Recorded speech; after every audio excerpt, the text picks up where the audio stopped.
Hello everyone, I'm the Storyteller, bringing you stories that draw you into the darkness and sink you into sleep. Please like, subscribe to the channel, and share. Where are you at right now? Come on, wrap yourself in a blanket. Let your mind unwind. My boots tread on dry twigs, the crisp snap echoing through the silent forest. The air is still, as if everything is holding its breath. A thin mist drifts by, curling around the trees. Something is lurking in the shadows of the night. The brittle snap of twigs beneath my boots reverberated through the forest's oppressive silence, a stark contrast to the usual chorus of wildlife. Solo camping had always been my escape, a way to drown out the city's relentless noise. But tonight, as the sun bled crimson into the horizon, the pines loomed with an unnatural menace. Their gnarled branches clawed at the fading light, casting shadows that twisted like spectres across the trail. A chill prickled my skin, not from the autumn breeze, but from a gnawing dread that coiled in my gut. I'd hiked these woods before, yet the path felt foreign, its markers faded, swallowed by moss and time. My pack dug into my shoulders, heavier with each step, and my breath clouded in the cooling air, mingling with the scent of damp earth and pine. I paused, fumbling for my map under the dim glow of my headlamp. The trail should have looped back to the campsite hours ago, but the trees pressed closer, their trunks warped into shapes that seemed to shift when I wasn't looking. "Just tired," I muttered, my voice swallowed by the stillness. I rubbed my eyes, blaming my unease on too many hours alone, but the forest's silence was wrong, too absolute, as if it held its breath. Then a rustle broke the quiet, heavy and deliberate, not the skitter of a squirrel or the sigh of wind. My heart lurched, pounding against my ribs. "Hello?" I called, voice trembling, barely louder than a whisper. The silence that answered was thicker, more suffocating, pressing against my eardrums. I tightened my grip on the small knife in my pocket, its cold metal a frail comfort. My eyes scanned the darkening woods, catching flickers of movement, shadows darting between trees, too swift to pinpoint. I told myself it was a deer, a fox, anything benign, but the air grew heavier, charged with an unseen presence. Then a voice sliced through the gloom. "Fine evening for a hike, isn't it?" The words were gravelly, laced with a mocking warmth. I spun, heart in my throat, and there he was, a tall, wiry man, his face weathered like old leather, etched with lines that spoke of years under harsh suns.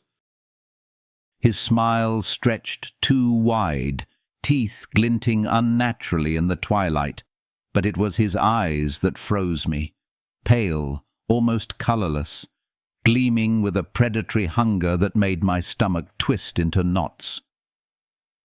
"Just looking for my campsite," I stammered, forcing my voice to stay steady, though my hands shook.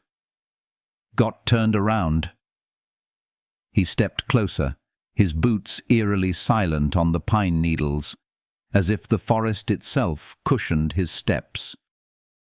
"Lucky you found me then," he said, his voice too eager, too smooth.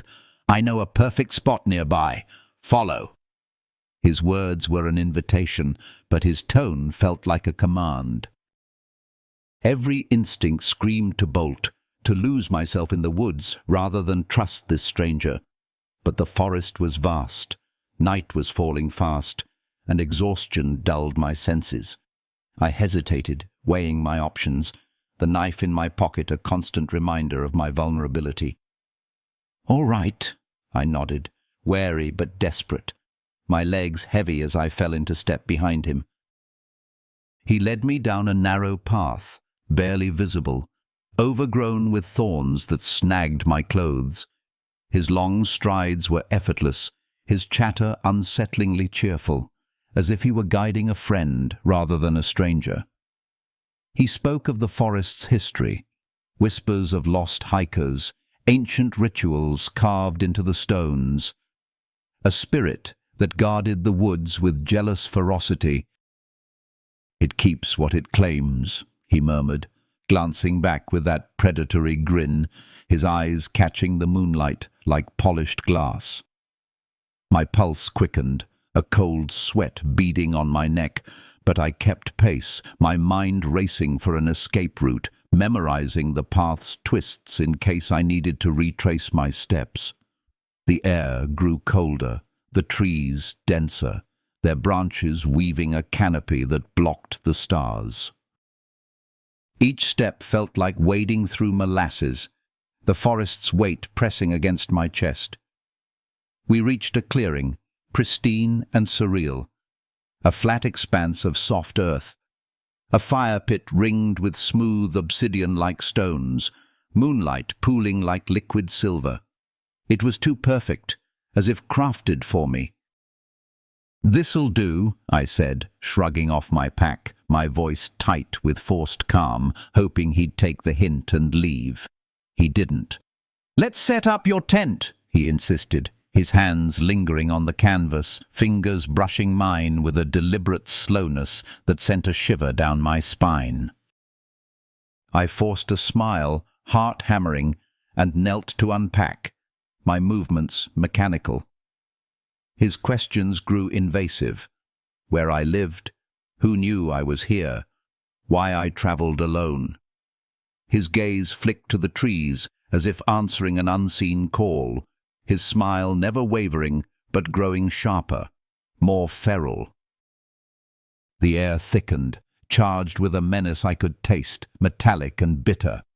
I staked the tent, mind racing for a way to end this encounter. "Thanks for the help," I said, voice strained. "You must have your own camp to get to." He waved a dismissive hand, stepping closer. "No rush. These woods aren't safe alone." "Creatures come out at night." The word creatures dripped with malice, his eyes glinting like a wolf's. My knife felt useless, a toy against whatever he was. I knelt again, pretending to adjust a stake, hoping to bore him into leaving. Then his hand clamped my shoulder, cold as ice, fingers digging into my flesh. I flinched, spinning to face him, his breath hot and sour inches from my face. "You've chosen well," he whispered, voice a low growl, his smile stretching until it seemed his face might split. "The forest is starving, and you're its feast." My blood ran cold, the words sinking like stones. I backed toward the tent, stammering, "What do you mean?" He advanced, blocking my path. "You're part of it now."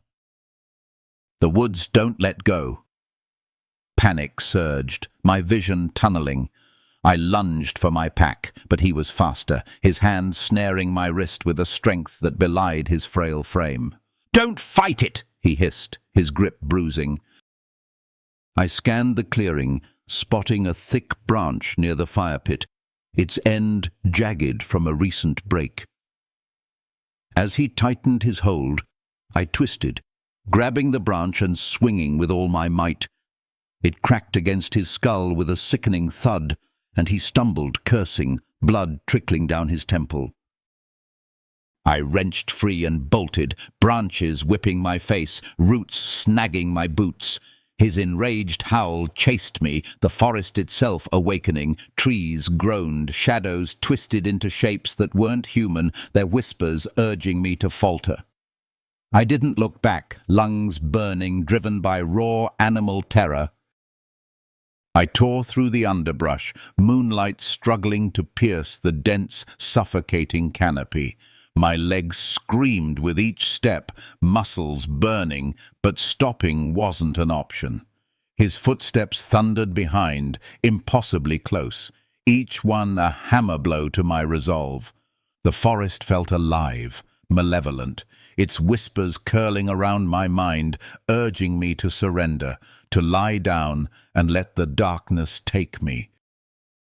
I tripped, sprawling onto the damp, moss-slick earth, breath ragged, the scent of decay filling my lungs. Pain shot through my palms, scraped raw, but I scrambled to my feet, driven by the primal need to survive. "You can't hide," his voice boomed, echoing from every direction, as if the trees themselves spoke his words. I stumbled behind a gnarled oak, pressing against its rough bark, praying he'd pass. A twig snapped too close, and I stifled a gasp, my heart pounding so loud I feared it would betray me. The air grew colder, the forest's presence heavier, as if it conspired with him. Shadows danced at the edge of my vision, vague, human-like forms that dissolved when I looked directly. My headlamp flickered, casting erratic beams that made the trees seem to writhe. Then a hand clamped over my mouth, rough but steady. I thrashed, panic flaring, but a woman's voice hissed, "Quiet, or we're both dead." Her grip was iron, her eyes sharp in the dark, glinting with a fierce urgency that cut through my fear. She was lean, her face weathered, her hair streaked with grey, but her movements were those of someone who knew these woods intimately. "Who are you?" I whispered, trembling, as she released me, her hand hovering near a blade at her hip. "No time," she said, voice low, barely audible over the forest's whispers. "I know what he is. Follow me and stay silent." Her presence was a lifeline, a flicker of hope in the nightmare. She led me through the woods, dodging roots and thorns with a grace that spoke of years navigating this cursed place. My legs burned, my chest tight, but I matched her pace, driven by her certainty. The forest seemed to resist us, branches snagging my clothes, roots rising like traps. She glanced back, her eyes narrowing at a distant howl, his voice closer now, laced with fury. "Faster," she urged, her breath steady despite the grueling pace. We wove through a labyrinth of trees, their trunks etched with faint, glowing marks that pulsed like veins. The air grew thick, charged with an energy that made my skin crawl, as if the forest itself breathed. After what felt like hours, we reached a clearing, starkly different from the first. Ancient trees stood in a circle, their bark carved with symbols that glowed faintly, like dying embers. At the center loomed a massive stone slab, its surface etched with runes that seemed to writhe, alive with malevolent intent. The slab pulsed, a low hum resonating in my bones, making my teeth ache. "This is the forest's core," she said, her face grim, shadowed by the eerie light. "He's bound to it, lures hikers to feed its hunger, break the stone, and we sever his power." I nodded, still reeling, my mind struggling to process the surreal truth. "Why help me?" I asked, my voice hoarse. Her eyes darkened, a flicker of pain crossing her face. "I was like you once," she said softly, "trapped here years ago. I escaped, but others didn't. I owe them." Her words carried a weight that chilled me, a story of loss she didn't have time to tell.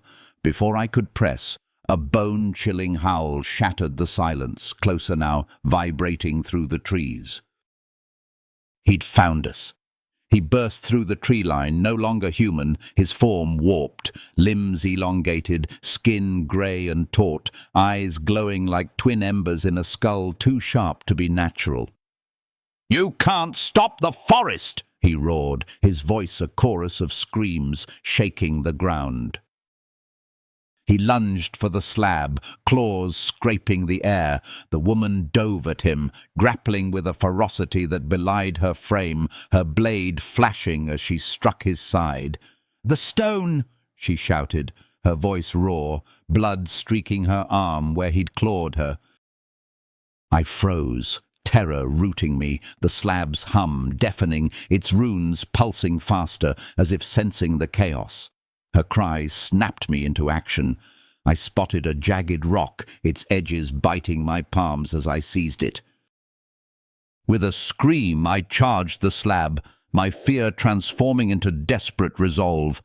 I smashed the rock into the runes again and again, each blow sending shocks up my arms. A deafening crack split the air, the slab fracturing, light erupting from its core like a dying star. He shrieked, an inhuman wail that tore at my eardrums, his body contorting, dissolving into a writhing mass of shadow and mist. The ground quaked violently, trees toppling, their roots ripping free like severed limbs. "Run!" the woman yelled, seizing my arm, her grip bruising. We fled, the forest collapsing around us. Earth split, branches snapped, a cacophony of groans and shrieks filled the air. The slab's light faded, consumed by a thick, unnatural mist that rose from the ground, swallowing the clearing. My lungs burned, my vision blurred, but I kept running, her hand anchoring me. We burst onto a paved road, headlights blinding. A truck screeched to a halt, the driver's face pale with shock. "Get in!" he barked, voice trembling. I scrambled inside, the woman beside me, her breath ragged, her blade still clutched tight. As we sped away, I looked back. A shapeless horror loomed in the fog, its wail fading into the night, a sound that would haunt me forever. The driver muttered about cursed woods, stories of hikers vanishing, but I barely heard, my mind replaying the nightmare. The woman vanished at the next town, slipping away without a word, leaving only a whispered, "Stay away," that echoed in my skull. I never camped alone again. The wilderness, once my sanctuary, now holds a terror no logic can erase. In my dreams, I hear his voice, promising the forest will reclaim me, its hunger a living thing that claws at my mind. On restless nights, I feel its pull, a primal call that lingers in my bones, urging me back to those dark, ravenous woods. I check my locks, grateful for the walls between me and that cursed place, but deep down I know they're still waiting, patient, eternal, their whispers growing louder with each passing night. Now, the city whispers its tales. The streetlights flickered like dying stars as I pulled my sedan to the curb, the rideshare app pinging with a new fare. Midnight had draped the city in a heavy silence, the usual bustle of downtown reduced to a few stray shadows. I'd been driving nights for months, the solitude a strange comfort after a messy breakup. But tonight, the air felt wrong, thick, oppressive, like the city was holding its breath. My dashboard clock glowed 12:03 a.m., its green digits a lonely beacon in the dark. I rubbed my eyes, fighting the fatigue that clung to me like damp fog. The passenger appeared from an alley, a tall figure cloaked in a long black coat, the brim of a fedora casting his face in shadow. He moved with a deliberate grace, each step too smooth, too quiet for the cracked pavement. "Oakwood Avenue?" I asked, forcing a smile, my voice thin in the empty street. He nodded, sliding into the back seat with a rustle of fabric, his presence filling the car like a sudden drop in temperature. I caught his eyes in the rearview mirror, pale, almost silver, unblinking, like coins glinting in a well. A chill snaked down my spine, but I shook it off. Just another late-night fare, I told myself. I hit the gas. The engine's hum, the only sound in the suffocating silence. The city blurred past. Neon signs dimmed. Storefronts shuttered. the streets unnaturally deserted. I tried to focus on the road, but his gaze burned into the back of my head, a weight I couldn't ignore. 5 minutes crawled by before he spoke, his voice low, raspy, with an accent I couldn't place, like wind through dead leaves. "You drive nights often, Sarah." My name on his tongue sent a jolt through me. I hadn't shared it. My app profile was just a first initial Sess. "How do you know my name?" I asked, keeping my tone light, though my hands tightened on the wheel. He chuckled, a dry, hollow sound that made my skin crawl. "I know a lot about you," he said, leaning forward, his breath cold against the back of my neck. "Your sister in Millbrook, for instance. Charming little town." My heart stopped. My profile had no personal details, and I'd never mentioned my sister, not to anyone in this city. The road ahead seemed to narrow, the streetlights dimming further, as if the world was closing in. "You're mistaken," I said, voice shaking, my mind racing for an explanation. "A glitch in the app." A prank? But his smile, visible in the mirror, was too sharp, too knowing. "No mistake," he purred, his eyes glinting. "Keep driving, Sarah. We're not done." I glanced back, and my blood ran cold. He was toying with something in his hands, a metallic glint catching the dashboard light. A knife. My pulse hammered, drowning out the engine's drone. I needed to end this ride, now. I scanned the street for a well-lit spot, a gas station, anything, but the city felt alien. The familiar landmarks gone. "I think there's a mix-up," I said, forcing calm. "I'll pull over here." His voice hardened, cutting through my words. "Keep driving." The glint in his hand moved closer, and I caught the outline of a blade, long and wickedly curved. Panic surged, my thoughts a jumble of fear and instinct. I had to act, but the empty streets offered no escape, no witnesses. We passed a darkened intersection, the traffic lights swaying in the wind, casting eerie shadows across the car. His questions grew stranger, more invasive. "Why do you drive at night, Sarah?" "Hiding from someone?" His tone was mocking, as if he already knew. I swallowed, my throat dry. "Just paying the bills," I lied, but his laugh told me he saw through it. "Oh, I know about your ex," he said, his voice dripping with malice. "The one who won't let go. Does he still call you?" My stomach churned. How could he know? The car felt like a cage, his presence suffocating. I glanced at the app, hoping to cancel the ride, but the screen was frozen, the map a blank void. "What do you want?" I whispered, barely audible. He leaned closer, his breath now icy, unnatural. "To play a game," he said, the knife glinting as he twirled it. "I ask, you answer. Lie, and—" He trailed off, the blade's edge catching the light. My mind raced, stalling for time. "What kind of game?" I asked, voice trembling. "It's simple," he said, his voice taking on a sing-song quality. "Truth or consequences? First question, why do you really drive at night?" The knife hovered, its tip inches from my shoulder. I gripped the wheel, knuckles white, the truth spilling out in a rush. "I'm avoiding my ex," I admitted, shame burning my cheeks. "He stalks me."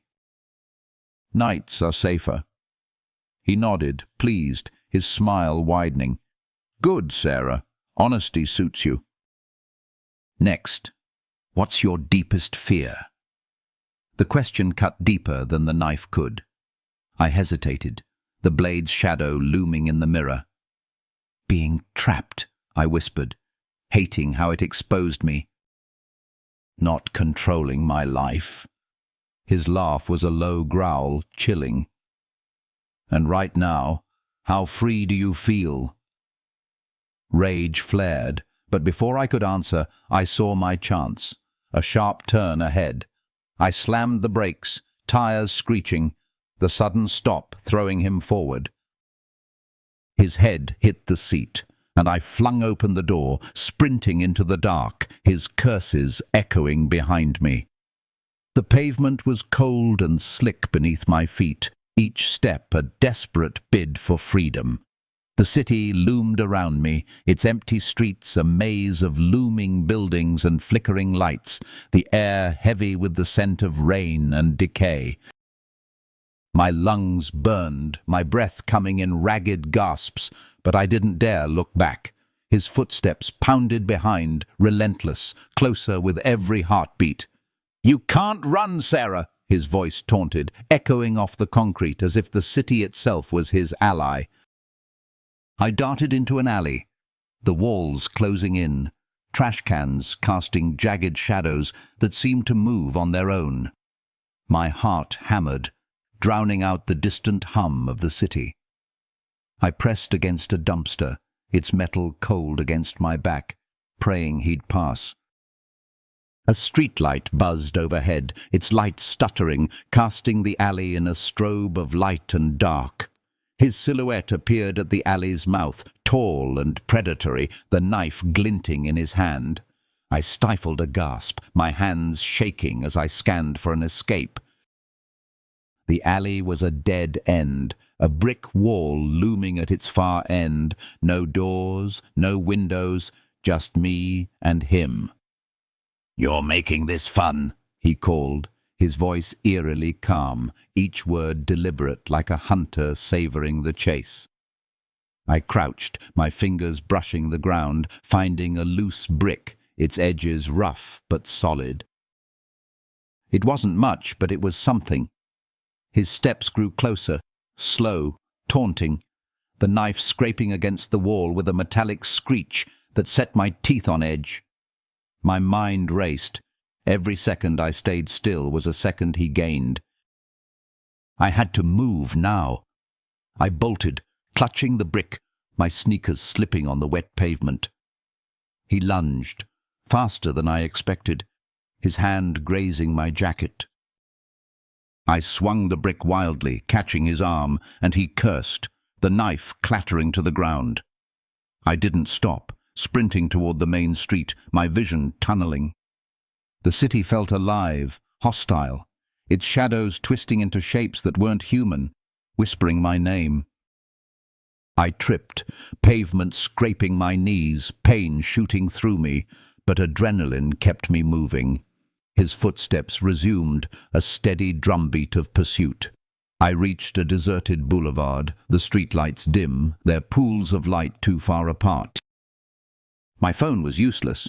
No signal, the screen flickering as if mocking me. I needed help. A person, a car, anything. Then I saw it. An alley with a faint glow at its end, maybe a shop, a diner. I ran toward it, my legs screaming, the glow growing brighter, a beacon in the endless dark. But he was close, his breath now audible, cold and rhythmic, like a machine. I turned a corner, and my heart sank.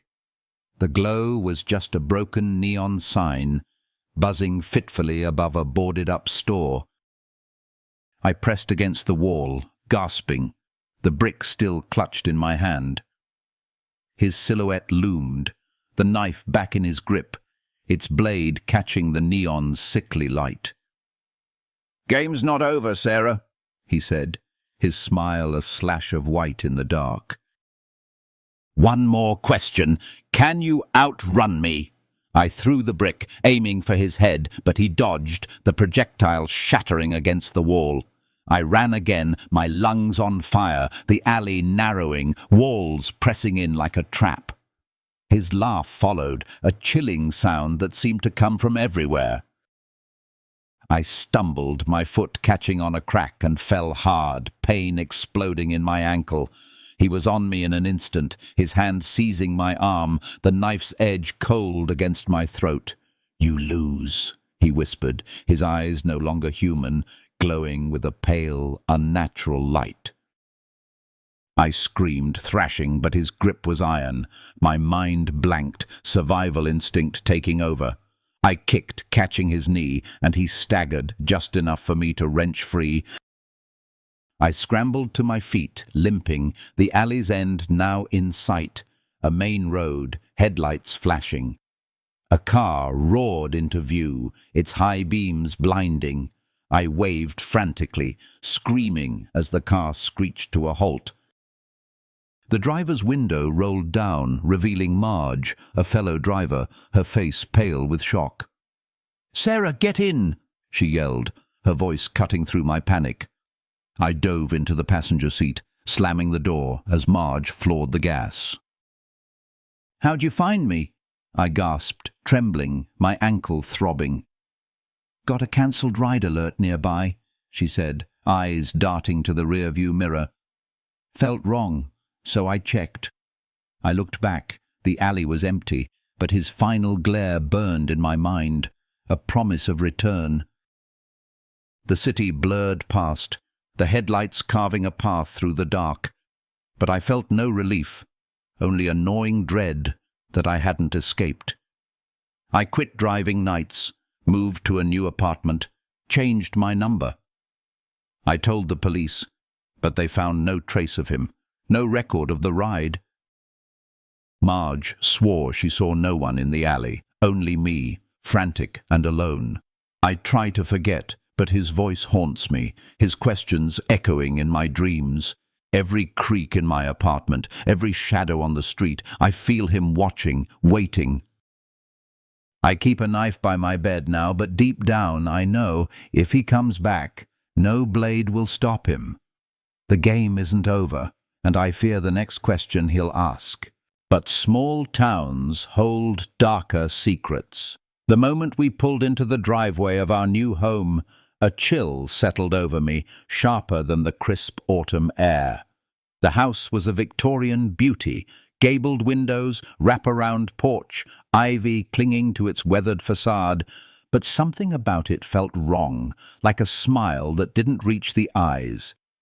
We'd left the city for a fresh start, my husband Mark, our kids Lily and Tom and me, chasing the promise of small-town peace. But as I stepped out of the car, the street fell silent. The chatter of neighbours replaced by an eerie hush. Curtains twitched in nearby windows, faces vanishing when I looked. Mark didn't notice, his grin wide as he unloaded boxes. "Home sweet home," he said, ruffling Tom's hair. The kids bounded toward the porch, their laughter jarring in the stillness. I forced a smile, my unease growing as I caught another glimpse of a neighbour's face, pale, eyes too wide, gone in a blink. "Just curious folks," I told myself, hauling a suitcase inside. The house smelled of old wood and something metallic, like rust or blood. The hardwood floors creaked underfoot, each step echoing in the cavernous foyer. The first few days were a blur of unpacking, the kids exploring, Mark humming as he fixed leaky faucets. The neighbours seemed friendly enough, dropping by with casseroles and tight smiles, but their warmth felt rehearsed, their eyes darting to the corners of our home as if searching for something. Mrs. Larson from next door lingered longest, her frail hands clutching a pie, her gaze lingering on Lily. "Such a lovely family," she said, her voice syrupy, but her eyes were cold, like a predator sizing up prey. I thanked her, closing the door a little too quickly. Small things started to unsettle me.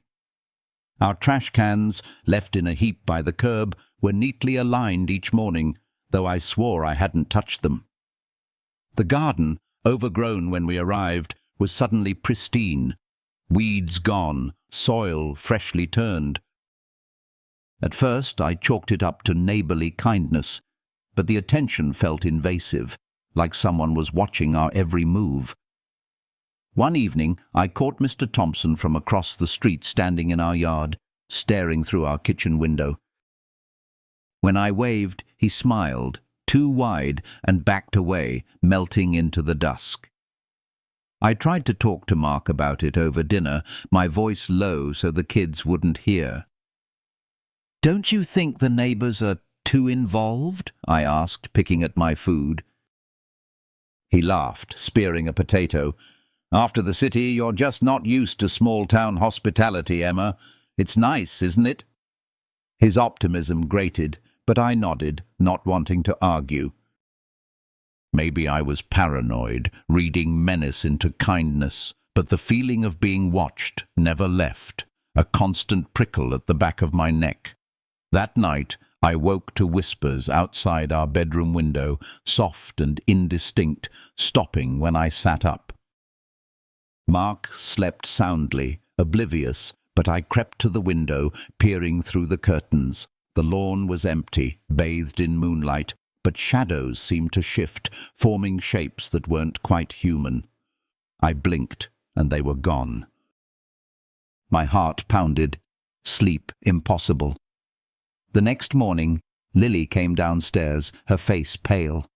"Mom, the kids at school said our house is bad," she whispered. "They said it's cursed." Her words sent a shiver through me, but I hugged her, forcing a laugh. "Just silly rumours, sweetie."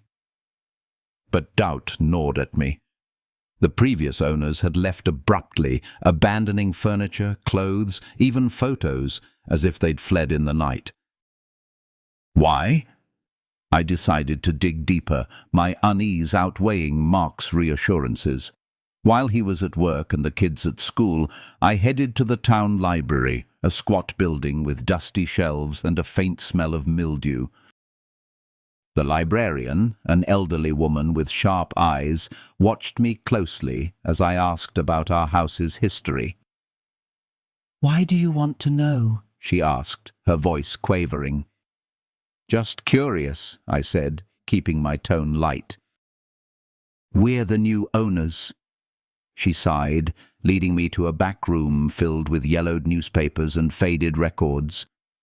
Hours later, my hands trembled as I read. Our house had a grim past, families moving in only to vanish within a year, their disappearances unexplained. Whispers of a cult, of rituals to bless the town, surfaced in old articles, but details were vague, as if the truth had been buried. I left the library in a daze, the weight of what I'd learned pressing against my chest. The neighbours' stares, their forced smiles, took on a sinister edge. I hurried home, my mind racing with questions. Were they watching us, waiting for something?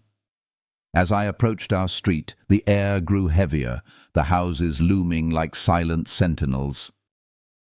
I burst through the front door, ready to tell Mark we had to leave, only to find him in the living room, surrounded by neighbours. Their faces turned to me, eerily blank, their eyes glinting with something I couldn't name. "Ah, Emma, there you are," Mark said, his voice oddly flat, a smile fixed on his face that didn't reach his eyes. The neighbours, Mrs. Larson, Mr. Thompson, and others, stood in a loose circle, their postures stiff, their gazes locked on me.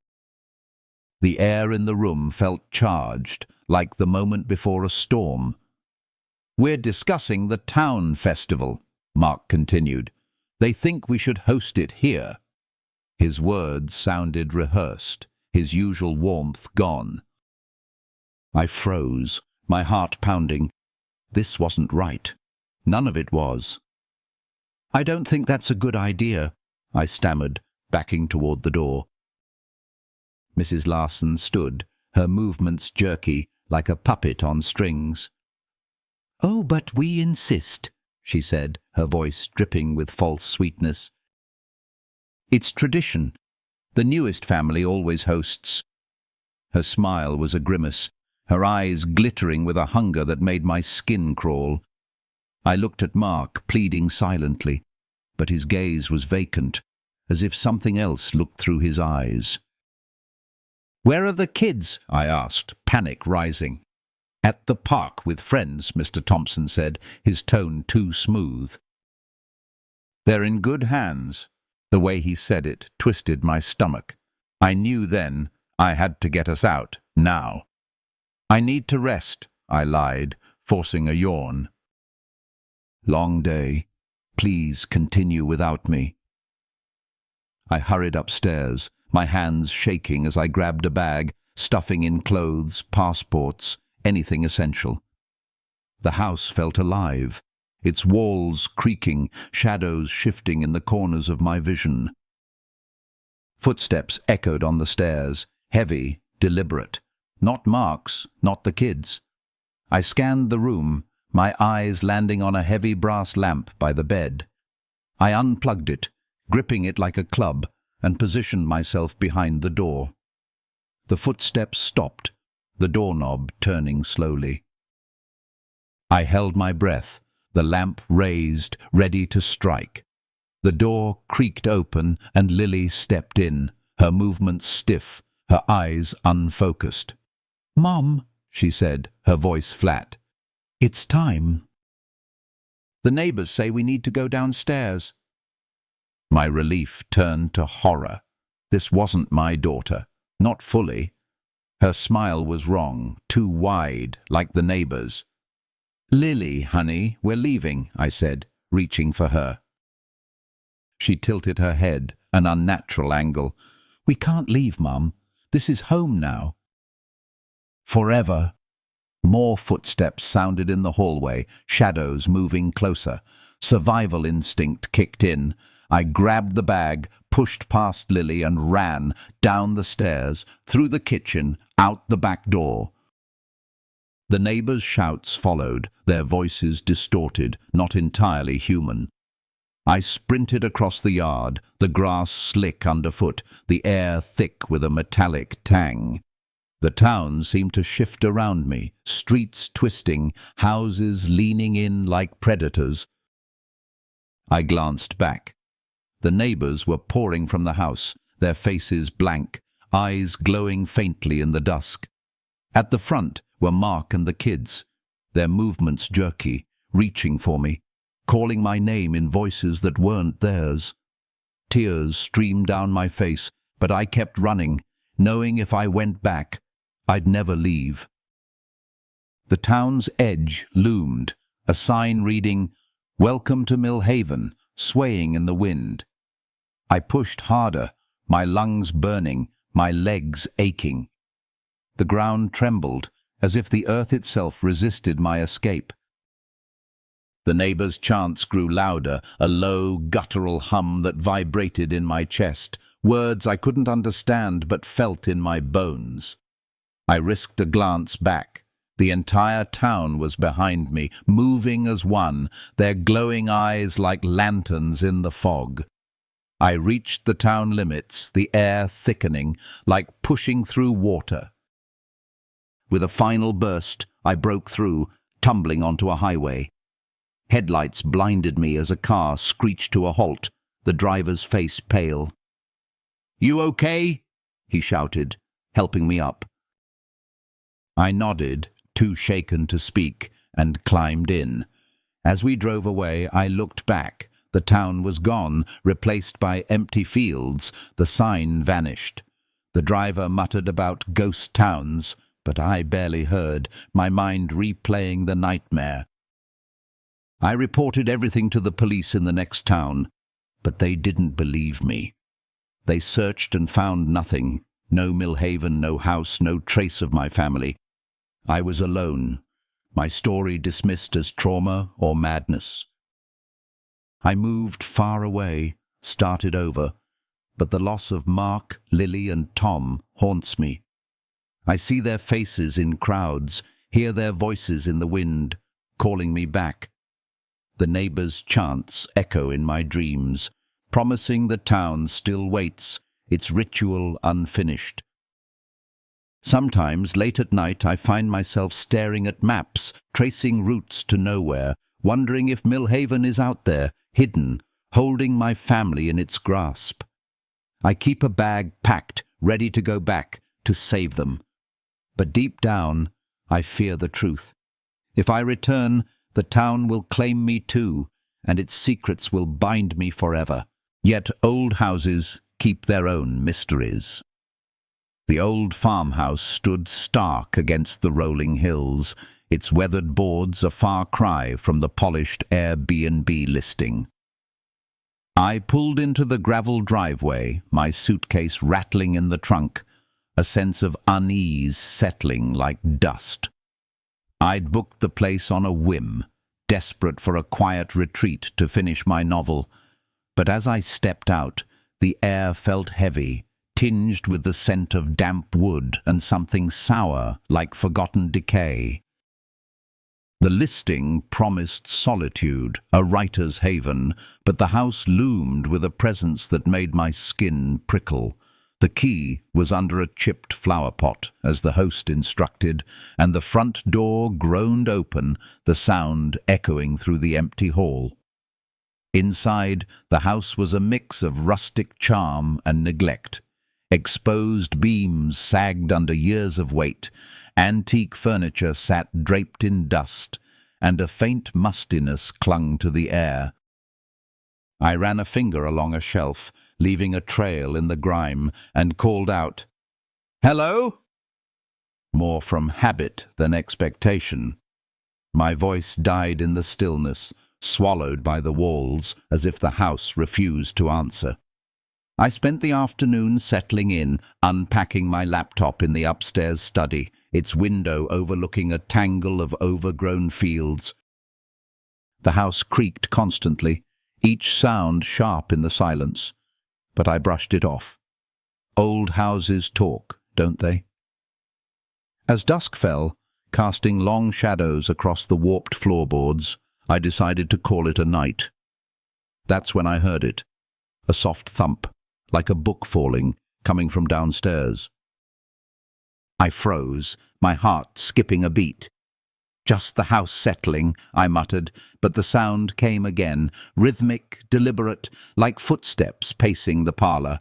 I crept to the staircase, my flashlight's beams slicing through the dark. The air felt colder, heavier, as if the house was watching. "Is someone there?" I called, my voice shaky. Silence answered, but the hairs on my arms stood on end. Then a faint scratching, like nails on wood, echoed from the walls, too close to be outside. I laughed nervously, blaming my writer's imagination, but the sound persisted, moving upward, as if climbing the stairs toward me. I retreated to my room, locking the door, telling myself it was nothing. A rat, a loose shutter. Sleep was fitful, the house's creaks blending with my dreams. Around 3 a.m., I jolted awake to a new sound, a tinny melody, like an old gramophone, drifting from somewhere below. It faded in and out, sometimes drowned by the wind, sometimes piercingly clear. I sat up, heart pounding, the melody haunting, out of place in a house with no record player. I grabbed my flashlight, too curious to ignore it, and tiptoed downstairs. The parlour was empty, the air thick with dust motes, but the melody lingered, now coming from above, as if the house was playing tricks. Back in my room, I noticed small oddities. My notebook, left open on the desk, was now closed, its pages marked with faint smudges like fingerprints. The mirror above the dresser reflected the room, but something was off, a shadow in the corner that didn't match any object. I blinked, and it was gone, but my reflection seemed delayed, its movements lagging behind mine. My stomach churned, the house's presence growing stronger, like a weight pressing against my chest. The next day, I tried to work, but the house's strangeness intensified. Doors I'd left open were closed. Books slipped from shelves when I wasn't looking, and that scratching returned, now from the ceiling, as if something skittered in the attic. I searched the house, needing to prove it was just my nerves. The basement was a dank maze of cobwebs, but one wall caught my eye, its bricks newer, less weathered, as if hiding something. I pressed against it, and it shifted slightly, a hollow thud echoing behind. My heart raced. What was sealed there? I didn't dare explore further, the house's whispers growing louder in my mind. That night, the gramophone melody returned, louder, joined by a low hum that vibrated in my bones. I paced the parlour, debating whether to call the host or the police, but my phone showed no signal, the screen flickering. The hum grew, now coming from above, undeniable. Against my better judgment, I grabbed a candlestick from the mantel, its weight reassuring, and climbed the attic stairs, each step creaking like a warning. The house seemed to breathe, its walls pulsing with an unseen rhythm. The attic door was heavy, its hinges rusted, but it gave way with a groan that echoed in the dark. My flashlight's beam barely pierced the gloom, revealing a maze of dusty crates and cobwebbed beams. The air was thick, stale, smelling of mold, and something sharper, like burnt metal. The hum was louder here, a low drone that made my teeth ache, and the gramophone melody played on, its source invisible. I stepped forward, dust swirling around me, and felt a shift, a presence, heavy and watchful, pressing against my skin. In the far corner, something moved, a shadow darker than the rest, writhing like smoke. I froze, my breath catching, the candlestick trembling in my hand. "Who's there?" I whispered, my voice barely audible. The shadow stilled, then slowly took shape. A figure, hunched and twisted, its outline flickering between human and something else. It turned, and I glimpsed its face, pale, sunken, with eyes like black pits, glowing faintly with an inner light. My stomach lurched, terror rooting me to the spot. This wasn't a person, not anymore. "You shouldn't be here," it rasped, its voice a grating whisper, like sandpaper on bone. The words seemed to come from everywhere, vibrating in the walls. I stumbled back, my foot catching on a loose board, and fell, the candlestick clattering away. The figure moved closer, its joints cracking, its form shifting. Skin stretched tight one moment, melting into shadow the next. "This is our home," it hissed, its eyes boring into mine. "You're not welcome." Panic surged, my mind screaming to run, but my body wouldn't move.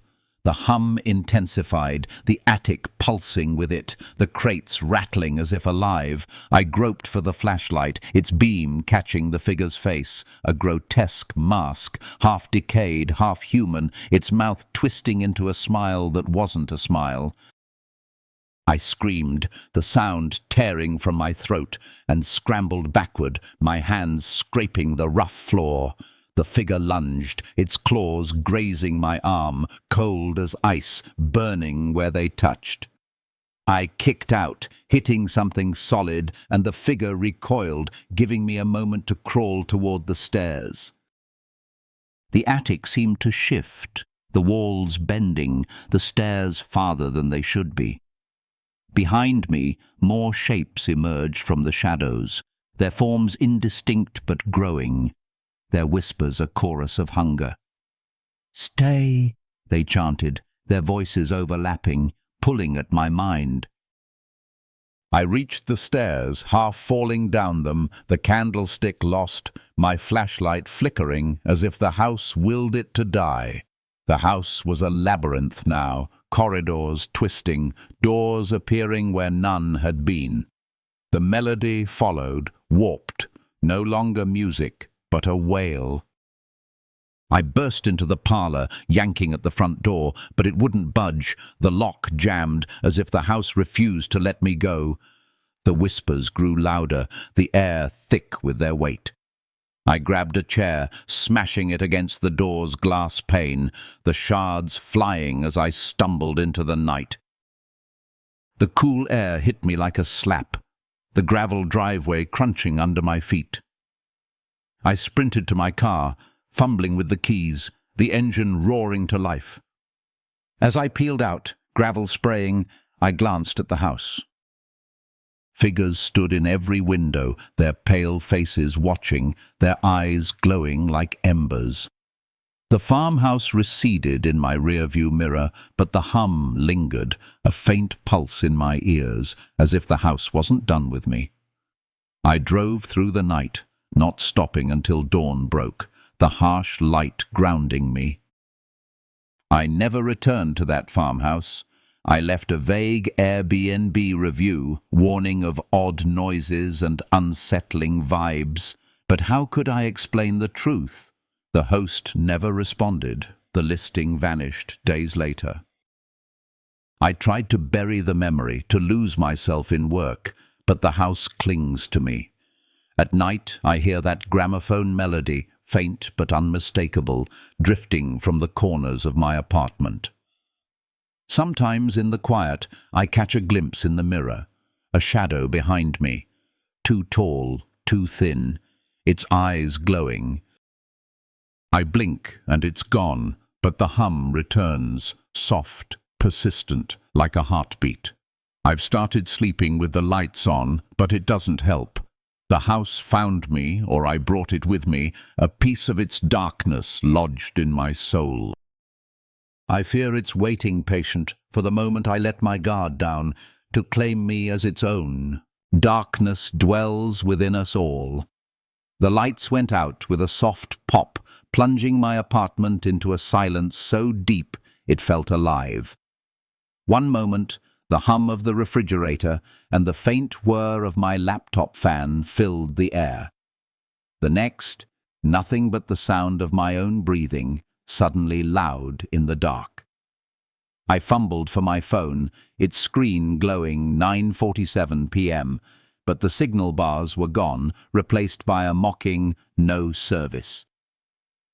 My heart gave an uneasy thud. Power outages weren't rare in this old building, but tonight the darkness felt thicker, as if it had weight pressing against my skin. I stood, my bare feet cold on the hardwood, and shuffled toward the kitchen, phone flashlight cutting a narrow beam through the gloom. The apartment, a cramped one-bedroom I'd called home for a year, felt foreign now, its familiar corners swallowed by shadows. I checked the breaker box, flipping switches to no avail, the silence unbroken. "Just a blackout," I muttered, but my voice sounded hollow, absorbed by the walls. The air was heavy, tinged with a faint metallic scent, like ozone before a storm. I tried the landline. Dead. Not even a crackle. My unease grew, a prickle at the base of my neck, as if I wasn't alone. I swept the flashlight across the living room, its beam catching the glint of a picture frame, my own face staring back from a photo. The shadows seemed to shift, stretching longer than they should, but when I looked again, nothing moved. I laughed, a nervous sound, blaming my nerves on too many late nights writing deadlines. Then a sound, a soft tap, like a fingertip on glass, coming from the front door. I froze, my breath catching. It came again, louder, more insistent, a deliberate rhythm. Tap, tap, tap. "Who's there?" I called, my voice trembling. No answer, just another tap, now a thud, as if something pressed against the door. My mind raced. A neighbor? A prank? But the building was quiet, no footsteps in the hall, no voices. I backed away, the flashlight shaking in my hand, the beam darting across the door. The thudding stopped, replaced by a faint scratching, like nails clawing wood, slow and methodical. I retreated to the bedroom, locking the door, my heart pounding so hard it hurt. The scratching followed, now from the walls, circling the room, as if whatever was out there was testing the boundaries. I checked my phone again. No signal. The battery now at 10%. The silence was oppressive, broken only by my ragged breathing and that relentless scratching, growing louder, closer. I clutched a kitchen knife I'd grabbed, its weight a small comfort, but my hands shook, the blade useless against the unknown. The scratching stopped, and for a moment I dared to hope it was over. Then a low chuckle echoed, not from the door, but from inside the room, soft and guttural, like a voice I knew but couldn't place. I spun, the flashlight sweeping the corners, finding nothing but my bed, my desk, my reflection in the window. But the reflection was wrong. My face, yes, but the eyes were too dark, too still, watching me with an intensity that wasn't mine. I blinked, and it was just me again, but the chuckle lingered, now a whisper, saying my name. Clara. I backed against the wall, the knife raised, my pulse a deafening roar. The whisper came again, closer, from the closet, then the ceiling, then behind me. Clara, come out and play, it mocked, the voice now eerily familiar, like my own but twisted, laced with malice. I swung the flashlight, its beam catching a flicker of movement. A shadow, tall and thin, darting across the room. I screamed, the sound swallowed by the darkness, and lunged for the window, fumbling with the latch. The whispers grew, a chorus now, chanting my name, pulling at my mind.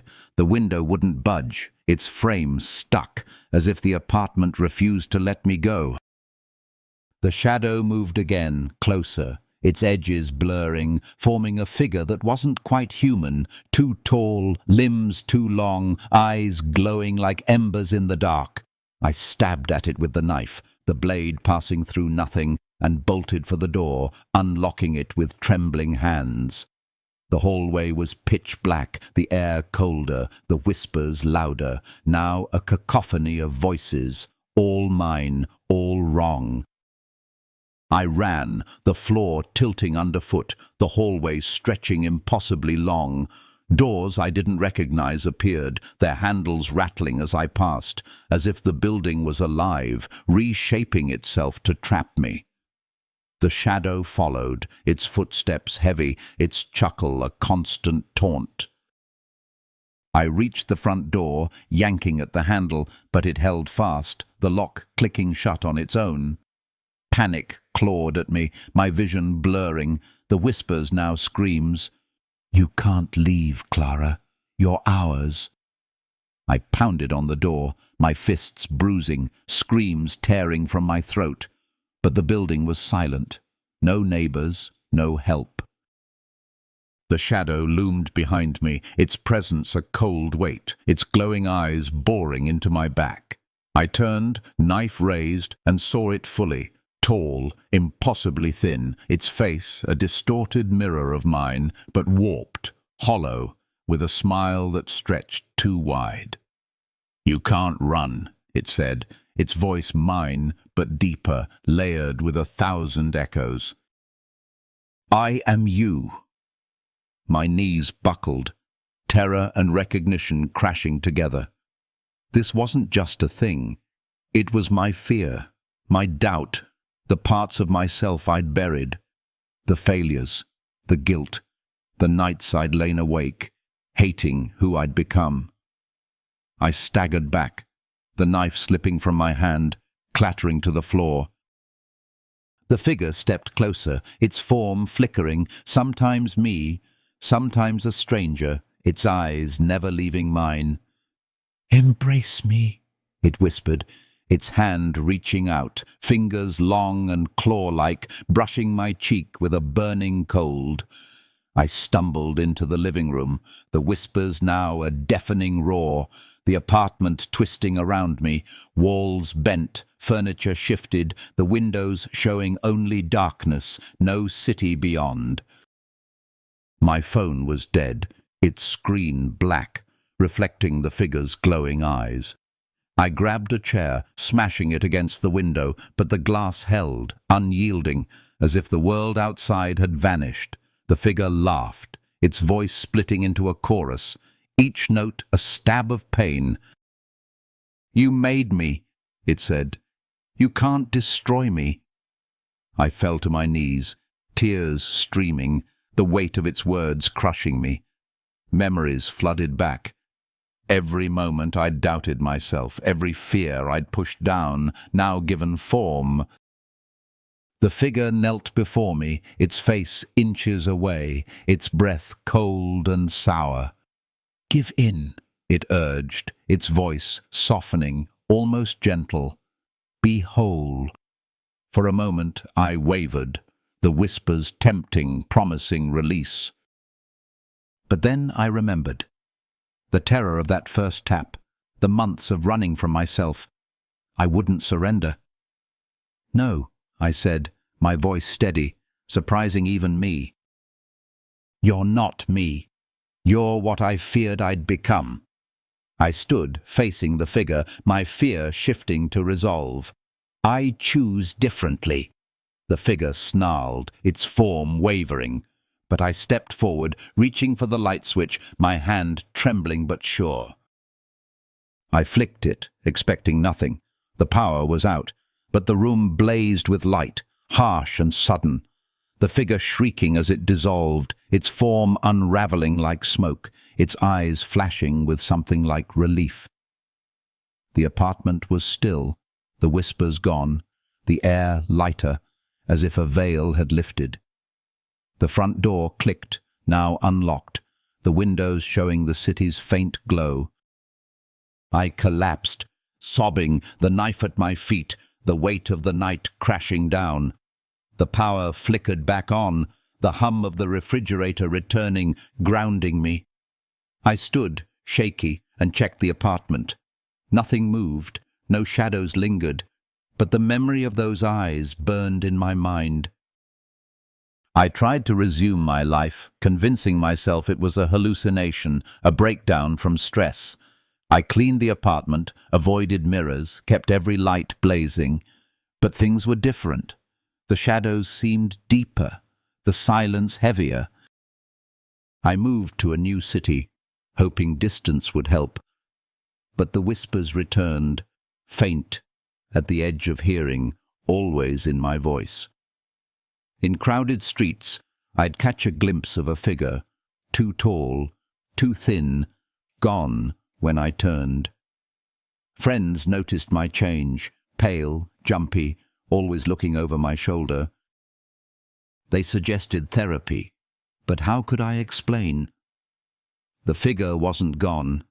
It was me, a part I'd faced but couldn't erase. One night, the power cut out again, the apartment plunging into darkness. I froze, heart racing, as that familiar chuckle sounded, closer than ever. "Ready to play?" it asked, its voice mine, its breath cold on my neck. I didn't run this time.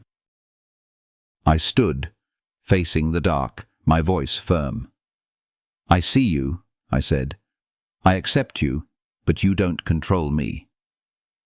The chuckle faded, the silence returning, but it wasn't peace. It was a truce. The lights flickered back on, the apartment unchanged, but I knew the truth. The darkness was still there, within me, always would be. I sleep with the lights off now, not out of fear but defiance, but sometimes, in the quiet, I hear it. A soft tap, a whisper, reminding me it's never truly gone. Yet lonely roads conceal their own terrors. The engine coughed and sputtered, a death rattle that echoed across the desolate Arkansas highway, plunging my sister Jenny and me into silence. The sun dipped below the horizon, painting the sky in hues of blood and bruise, casting long shadows over the endless cornfields that flanked the road. Our road trip to visit family in Little Rock had been smooth until now, but as the car rolled to a stop, its dashboard lights flickering out, a chill settled in my gut. I turned the key, the engine whining uselessly, each attempt met with a weaker groan. "Well, this is just perfect," I muttered, glancing at Jenny. She patted my arm, ever the optimist. "Don't worry, Mike, we'll figure it out. We always do." Her confidence was a thin comfort against the growing dark. The cornfields rustled, their dry stalks whispering secrets to each other, the sound unnervingly alive. My phone showed no signal, the GPS a blank screen, as if the world had erased this stretch of road. "There was a farmhouse a few miles back," I said, recalling a faint silhouette we'd passed. "Maybe they have a phone or a tow." Jenny nodded, her eyes scanning the fields, a flicker of unease breaking her usual cheer. We locked the car, grabbed our jackets and started walking, the gravel crunching under our boots, the only sound besides the corn's eerie murmur. The air grew colder, the stars hidden by a heavy veil of clouds, the highway stretching endlessly in both directions. Jenny huddled closer, her breath visible. "Mike, do you feel like we're being watched?" she whispered. I was about to dismiss it when I saw it, a flicker of movement in the corn, too swift, too tall for an animal. My heart skipped, but I forced a shrug. "Probably just a deer," I said, not believing it. The farmhouse loomed ahead, a decrepit Victorian silhouette against the twilight, its paint peeling, windows boarded like shut eyes. The porch sagged, its steps creaking under our weight, the air thick with the scent of rot, and something sweeter, cloying, like spoiled fruit. I hesitated, a prickle at my neck, but we'd come too far to turn back. I raised my hand to knock, but the door creaked open before I could, revealing an elderly couple in the dim light of a single lamp. Their faces were etched with deep wrinkles, their eyes too large, too still, fixed on us with an intensity that made my skin crawl. "Can we help you?" the woman asked, her voice thin, reedy, like wind through a cracked window. Her husband's gaze drifted past me, as if seeing something in the dark. I explained our situation. My words rushed, the farmhouse's oppressive silence pressing against me. "Of course, come in," the man said, his voice deep, resonant, jarring in the frail frame. "You must be exhausted." Jenny shot me a relieved glance, but my unease deepened. The couple's smiles too fixed, their movements too synchronized, like actors in a rehearsed play. Inside, the house was frozen in time, faded floral wallpaper peeled at the edges, furniture heavy with dust, the air stale, tinged with that sweet rot smell. The woman, introducing herself as Martha, led us to a parlour where an ancient rotary phone sat on a table. "Lines have been spotty," the man, Jeb, said, his eyes never leaving us. "But try it." I lifted the receiver. No dial tone, just a faint hum, like distant voices. Jenny nudged me, whispering, "Maybe we should go." But Martha called us to dinner before I could answer, her voice insistent. The dining room was lit by flickering candles, their light casting twisted shadows on the walls. The table was set with mismatched china, the silverware tarnished, and strange symbols were carved into the chairbacks, their lines jagged, almost pulsing in the candlelight. Martha set a covered dish before us, lifting the lid to reveal a dark, viscous stew, its smell rich but wrong, a metallic undertone that turned my stomach. "Family recipe," she said, her smile not reaching her eyes. Jenny forced a polite nod, but her hand gripped mine under the table, her nails digging in. Jeb and Martha watched us, their gazes unblinking, as they ladled the stew into our bowls. I lifted a spoonful, the liquid heavy, unidentifiable chunks floating within, and gagged at the smell. Before I could fake a bite, a loud thump shook the ceiling, dust drifting from the rafters. Martha's hand trembled, spilling stew, her eyes darting upward. "Just the house settling," Jeb said, too quickly, but his voice was tight, his smile faltering. Another thump followed, then footsteps, heavy and deliberate, descending the stairs. Jenny's grip tightened, her breath shallow. "What was that?" I demanded, standing, my chair scraping the floor.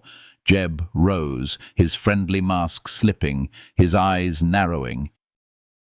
"Sit down, boy," he growled, his voice no longer human, layered with a guttural hum that vibrated in my chest.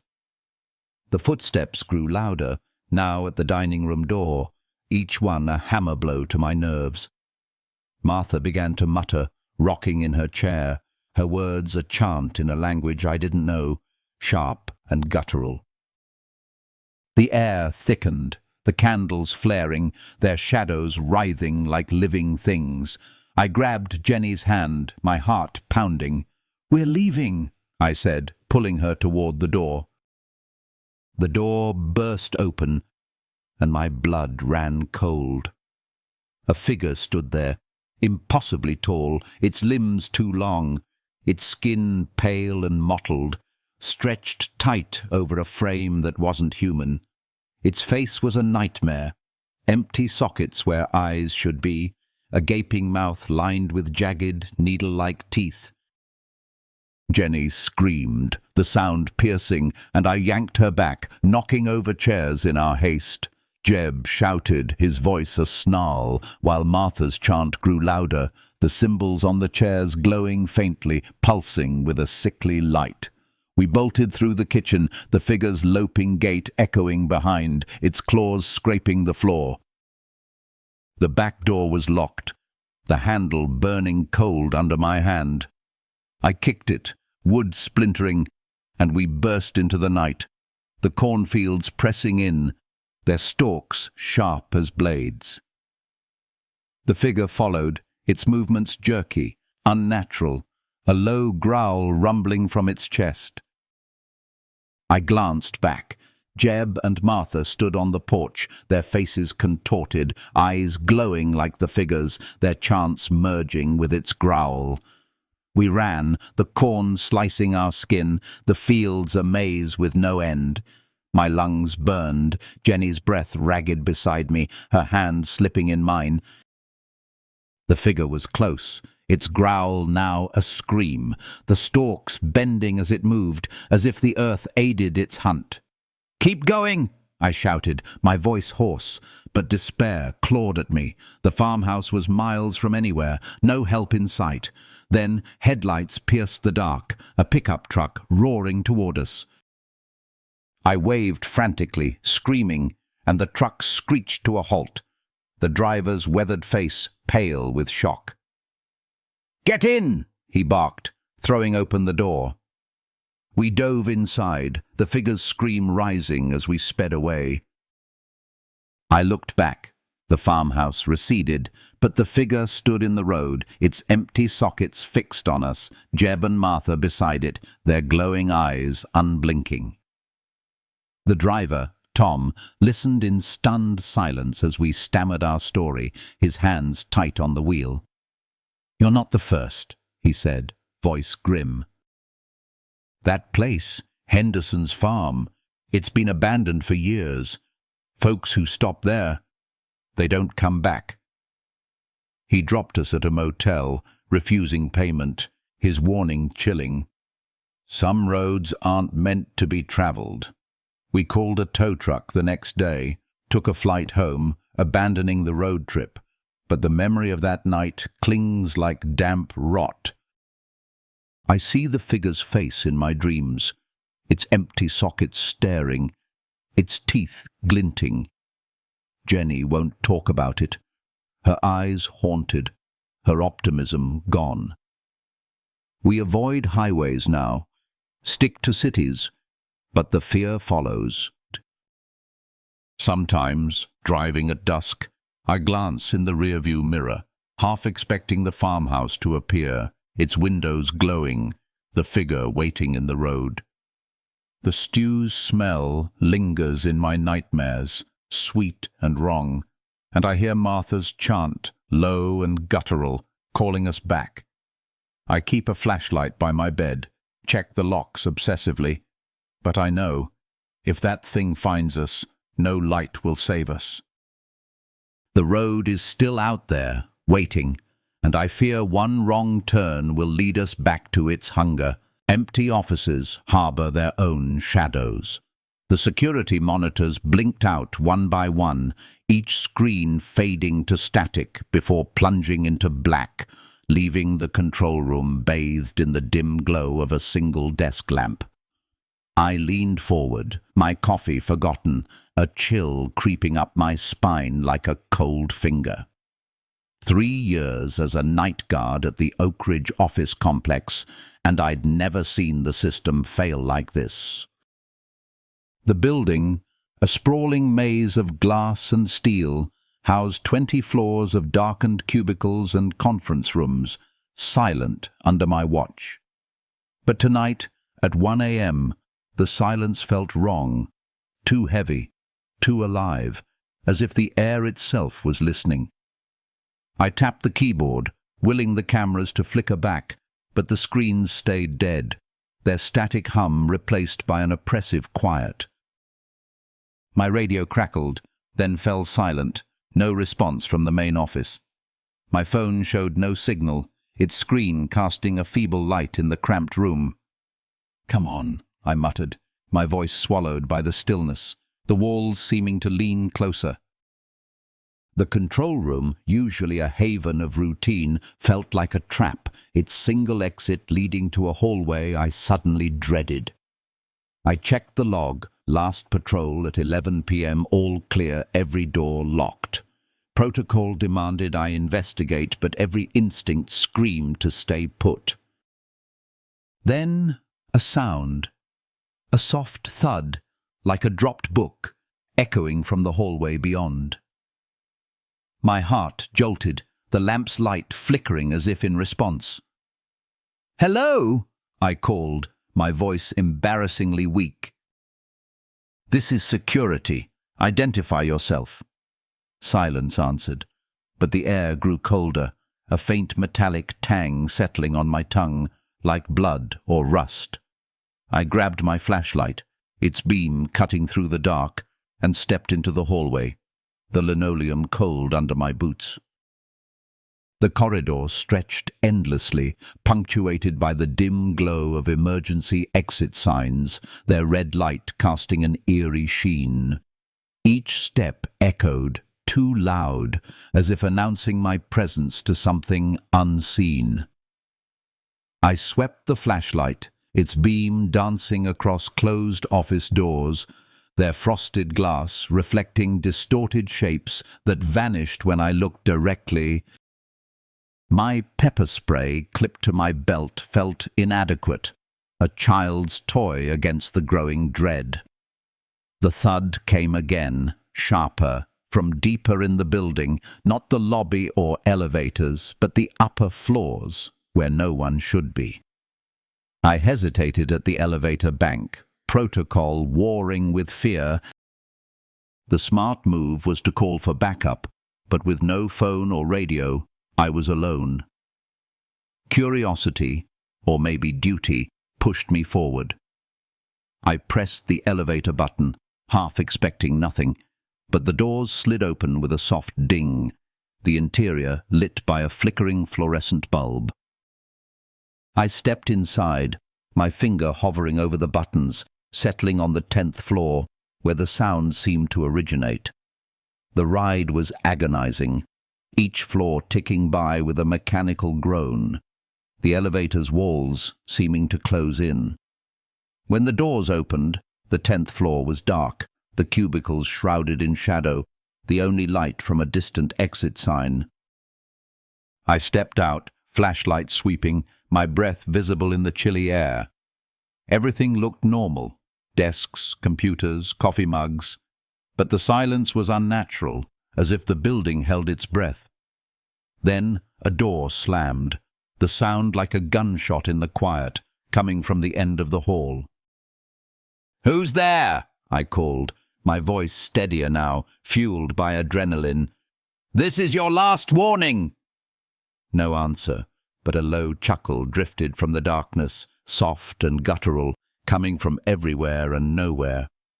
My flashlight beam trembled, catching a flicker of movement, a shadow, tall and thin, darting into an office. I gripped the pepper spray, my pulse roaring, and moved toward the door, each step heavier, the air thick with a static charge that made my hair stand on end. The chuckle came again, closer, now a voice, raspy and cold. "No one's coming, friend." I froze, the voice slicing through me, its tone mocking, inhuman. I spun, the beam sweeping the hall, but nothing was there.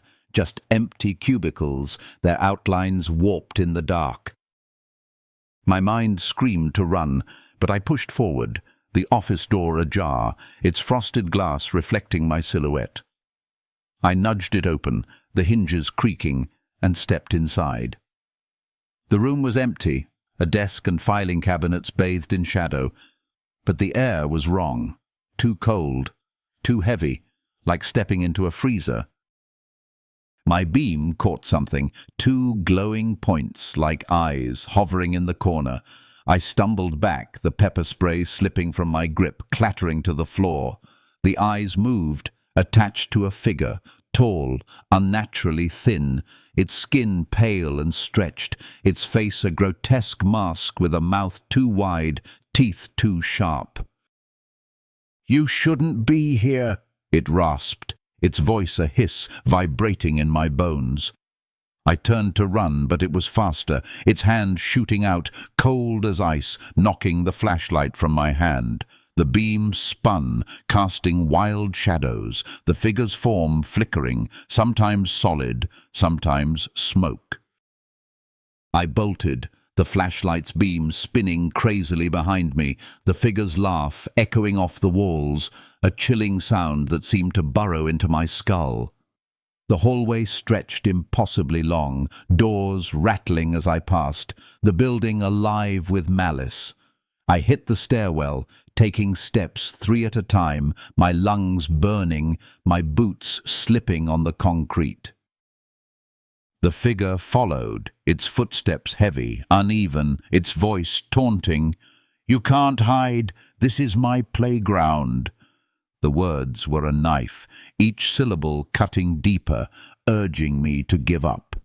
The stairs seemed endless, the exit signs mocking me, their red glow dimming as I descended. I burst onto the 15th floor, the hallway a mirror of the 10th, cubicles looming like tombstones in the dark. I ducked into an office, the door unlocked, and crawled under a desk, my breath ragged, my heart a drumbeat in my ears. The silence was suffocating, broken only by the faint hum of the building, now a low growl, as if it conspired with the thing hunting me. Footsteps approached, slow, deliberate, pausing outside the door. I clamped a hand over my mouth, stifling a whimper, praying it would pass. The doorknob turned, the door creaking open, and I saw its legs, too long, too thin, moving with a jerky grace. "I can smell your fear," it said, its voice a rasp, closer now, the air growing colder, heavier. It crouched, its face coming into view, those glowing eyes locking onto mine, its smile a slash of nightmare. My scream caught in my throat, terror paralyzing me, the truth sinking in. This wasn't human, wasn't natural, was something that shouldn't exist.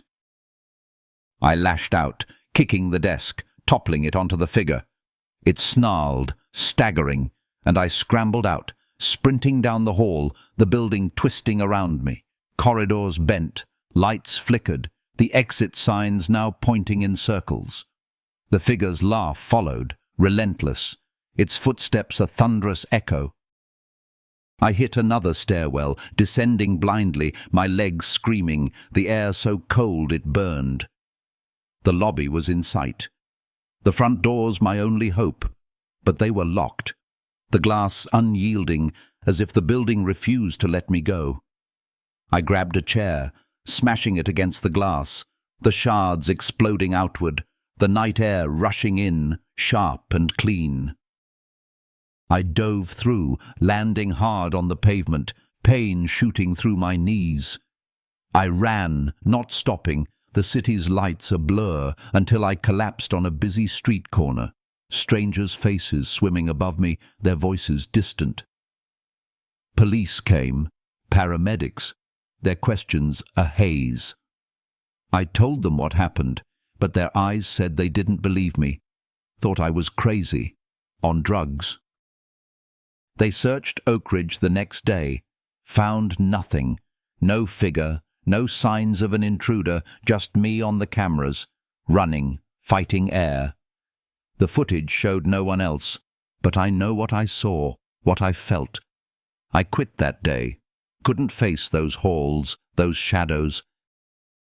I moved, took day jobs, avoided tall buildings, but the memory clings, those glowing eyes, that rasping voice, the building's hum like a heartbeat in my dreams. Weeks later, I found a mark on my arm, faint like a burn, shaped like a jagged symbol I'd seen on an office door. It pulses sometimes, warm, alive, when I'm alone. At night I hear it, a soft chuckle, not from outside but inside, deep in my chest, as if the thing marked me, claimed me. I keep the lights on, check the locks, but it's no use. The building let me go, but it didn't release me. I fear it's waiting, patient, for the night I step into the wrong shadow, and it pulls me back. Wild forests whisper their own truths. The forest swallowed the trail as dusk fell, each step sinking deeper into a maze of pines and shadows. I'd set out that morning, a seasoned hiker, confident in my map and compass. But hours ago, the markers vanished, the path twisting into a tangle of roots and underbrush. My backpack weighed heavy, my boots caked with mud, the air thick with the scent of pine and something sharper, like wet stone. The sun was gone now, the canopy blocking the stars, leaving only my flashlight's narrow beam to cut through the oppressive dark. A chill settled in my bones, not from the cold, but from a growing sense that the forest was watching. I checked my compass again, its needle spinning wildly, useless. My phone had no signal, its battery dwindling, the GPS frozen on a blank screen. "Come on, Alex, keep moving," I muttered, my voice swallowed by the silence, the trees seeming to lean closer, their branches clawing at the fading light. I'd hiked these mountains before, but this felt different. The forest wasn't just vast, it was alive, its whispers rustling through the leaves, urging me to turn back. I pushed on, driven by the need to find shelter, my breath clouding in the cooling air. Hours blurred, each step heavier, my legs aching, until a faint glow pierced the trees, a light warm and steady, like a beacon. I stumbled toward it, hope flaring, and found a cabin nestled in a small clearing, its log walls weathered but sturdy, smoke curling from a stone chimney. The sight was a relief, a lifeline in the endless dark, but something about it felt off. The windows were too dark, the light flickering, as if struggling to hold its ground. I hesitated, my hand hovering over the door, the forest's silence pressing against me, broken only by the faint creak of the cabin's frame. I knocked, the sound sharp, echoing in the clearing. The door opened almost instantly, revealing a man, tall and lean, his face etched with lines like old bark, his eyes pale, almost translucent, glinting in the lamplight. "Lost, are you?" he asked, his voice low, warm, but with an edge that made my skin prickle. "Name's John." "Come in. Warm up."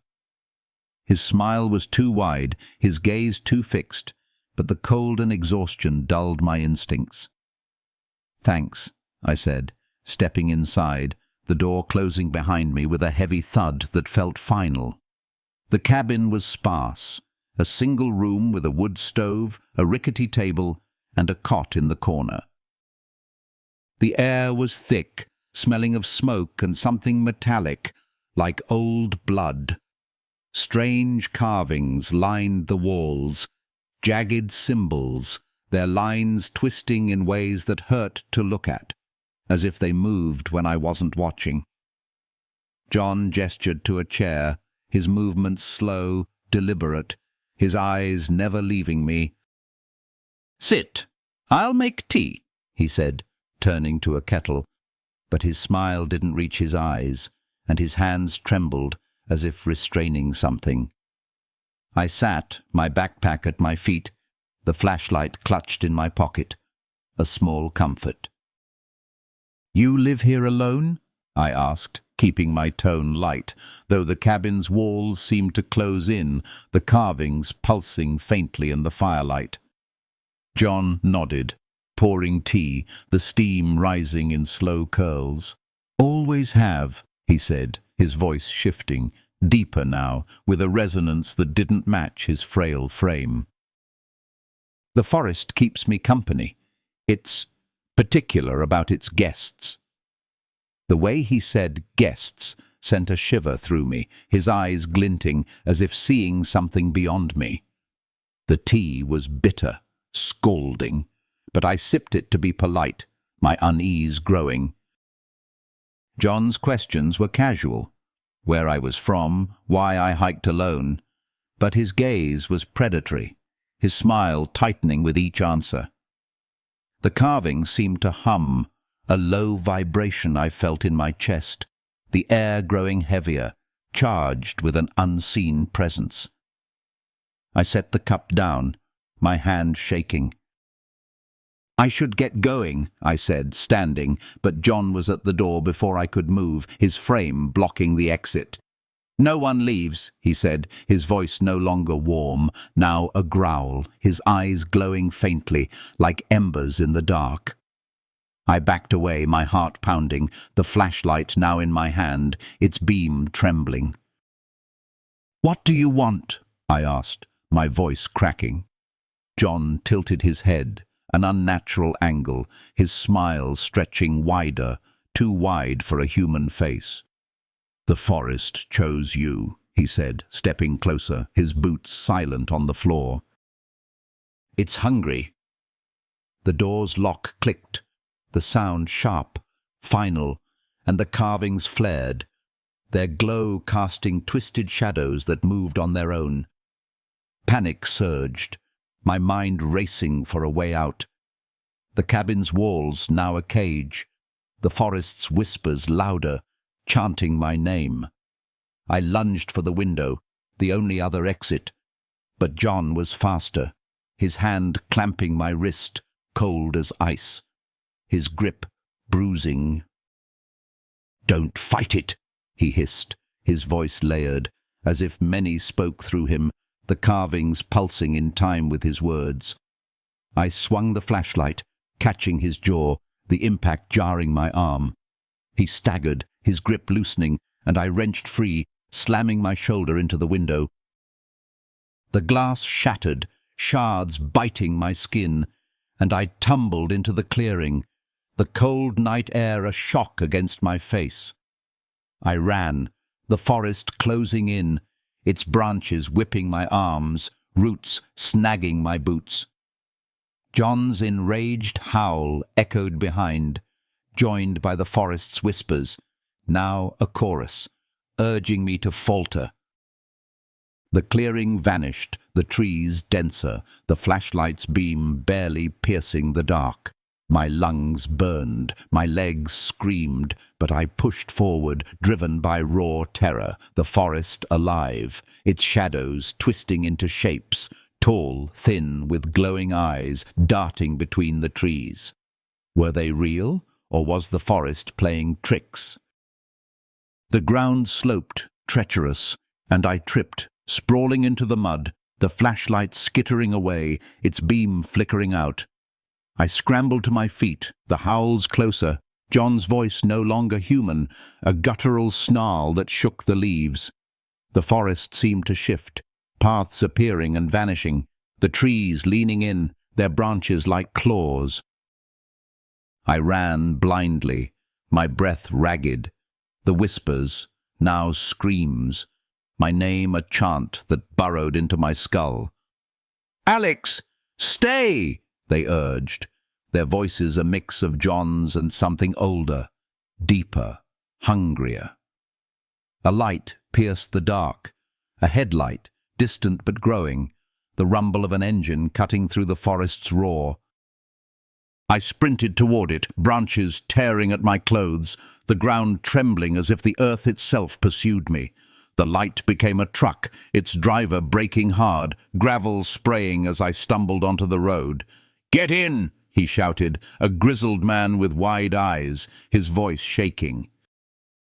I dove into the cab, slamming the door, the truck lurching forward as John's howl rose closer than ever, the forest shadows lunging at the edges of the light.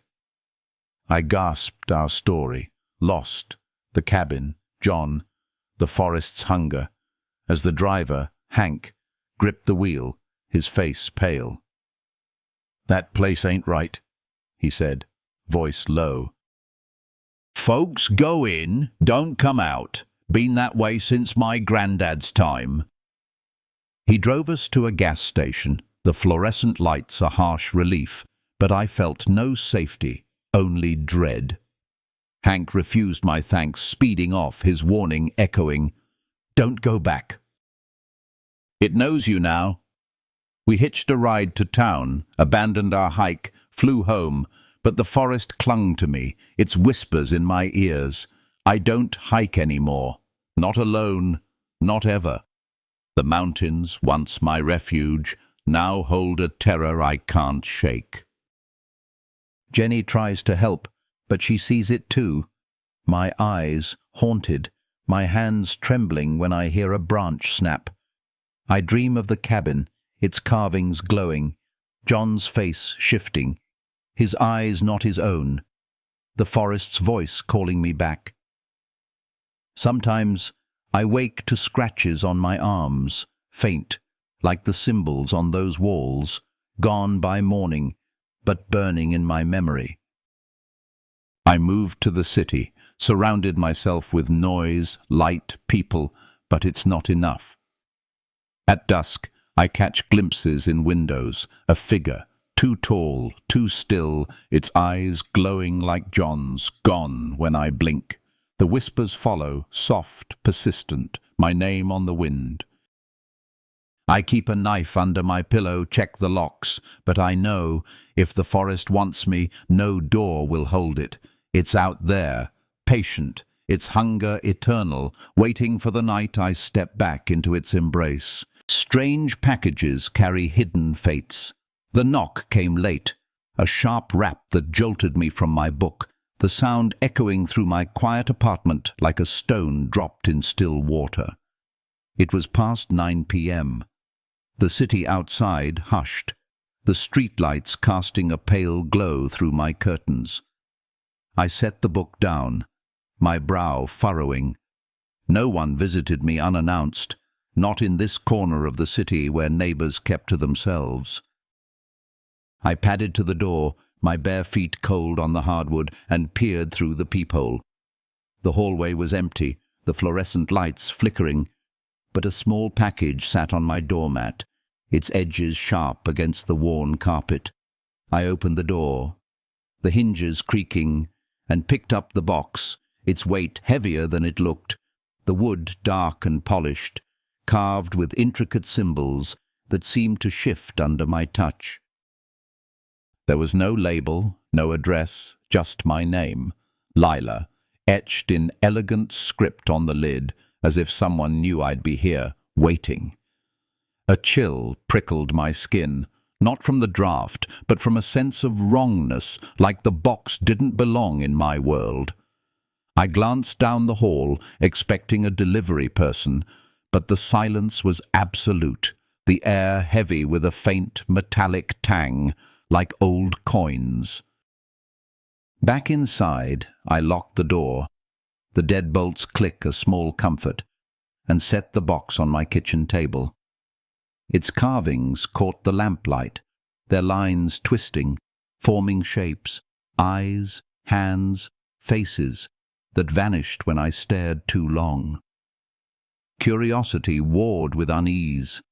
I should have called the landlord or tossed it out, but the box seemed to hum, a low vibration I felt in my chest, urging me to open it. Just a mistake, I told myself, my voice thin in the quiet apartment, but my fingers traced the lid, drawn to its smooth surface, the symbols warm under my touch. I lifted the lid, the hinges silent, revealing a velvet-lined interior, empty except for a small obsidian stone, its surface etched with the same shifting symbols. As I touched it, a faint glow pulsed from the stone, casting eerie shadows across the room, the carvings on the box flaring in response. A whisper filled the air, not from the box, but from everywhere, a chorus of voices, ancient and layered, speaking words I couldn't understand, yet they tugged at my mind, pulling me closer. My heart raced, my hand trembling, but I couldn't look away. The stone's glow hypnotic, its warmth spreading through my fingers. The apartment seemed to fade, the walls dimming, the city's hum silenced, replaced by the whispers, now louder, chanting my name. Lila. Vessel. I dropped the stone, but it didn't fall. It hovered, spinning slowly, the glow intensifying, bathing the room in a sickly green light. The air grew thick, charged, like the moment before lightning. I stumbled back, my chair clattering, the whispers swelling into a roar, the symbols on the box pulsing, alive, crawling across the wood like insects. Panic surged, my mind screaming to run, but my legs were led, rooted by the stone's pull. The room warped, the ceiling stretching upward, the floor rippling like water, my furniture dissolving into mist.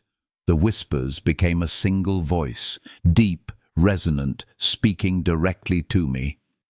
You are chosen.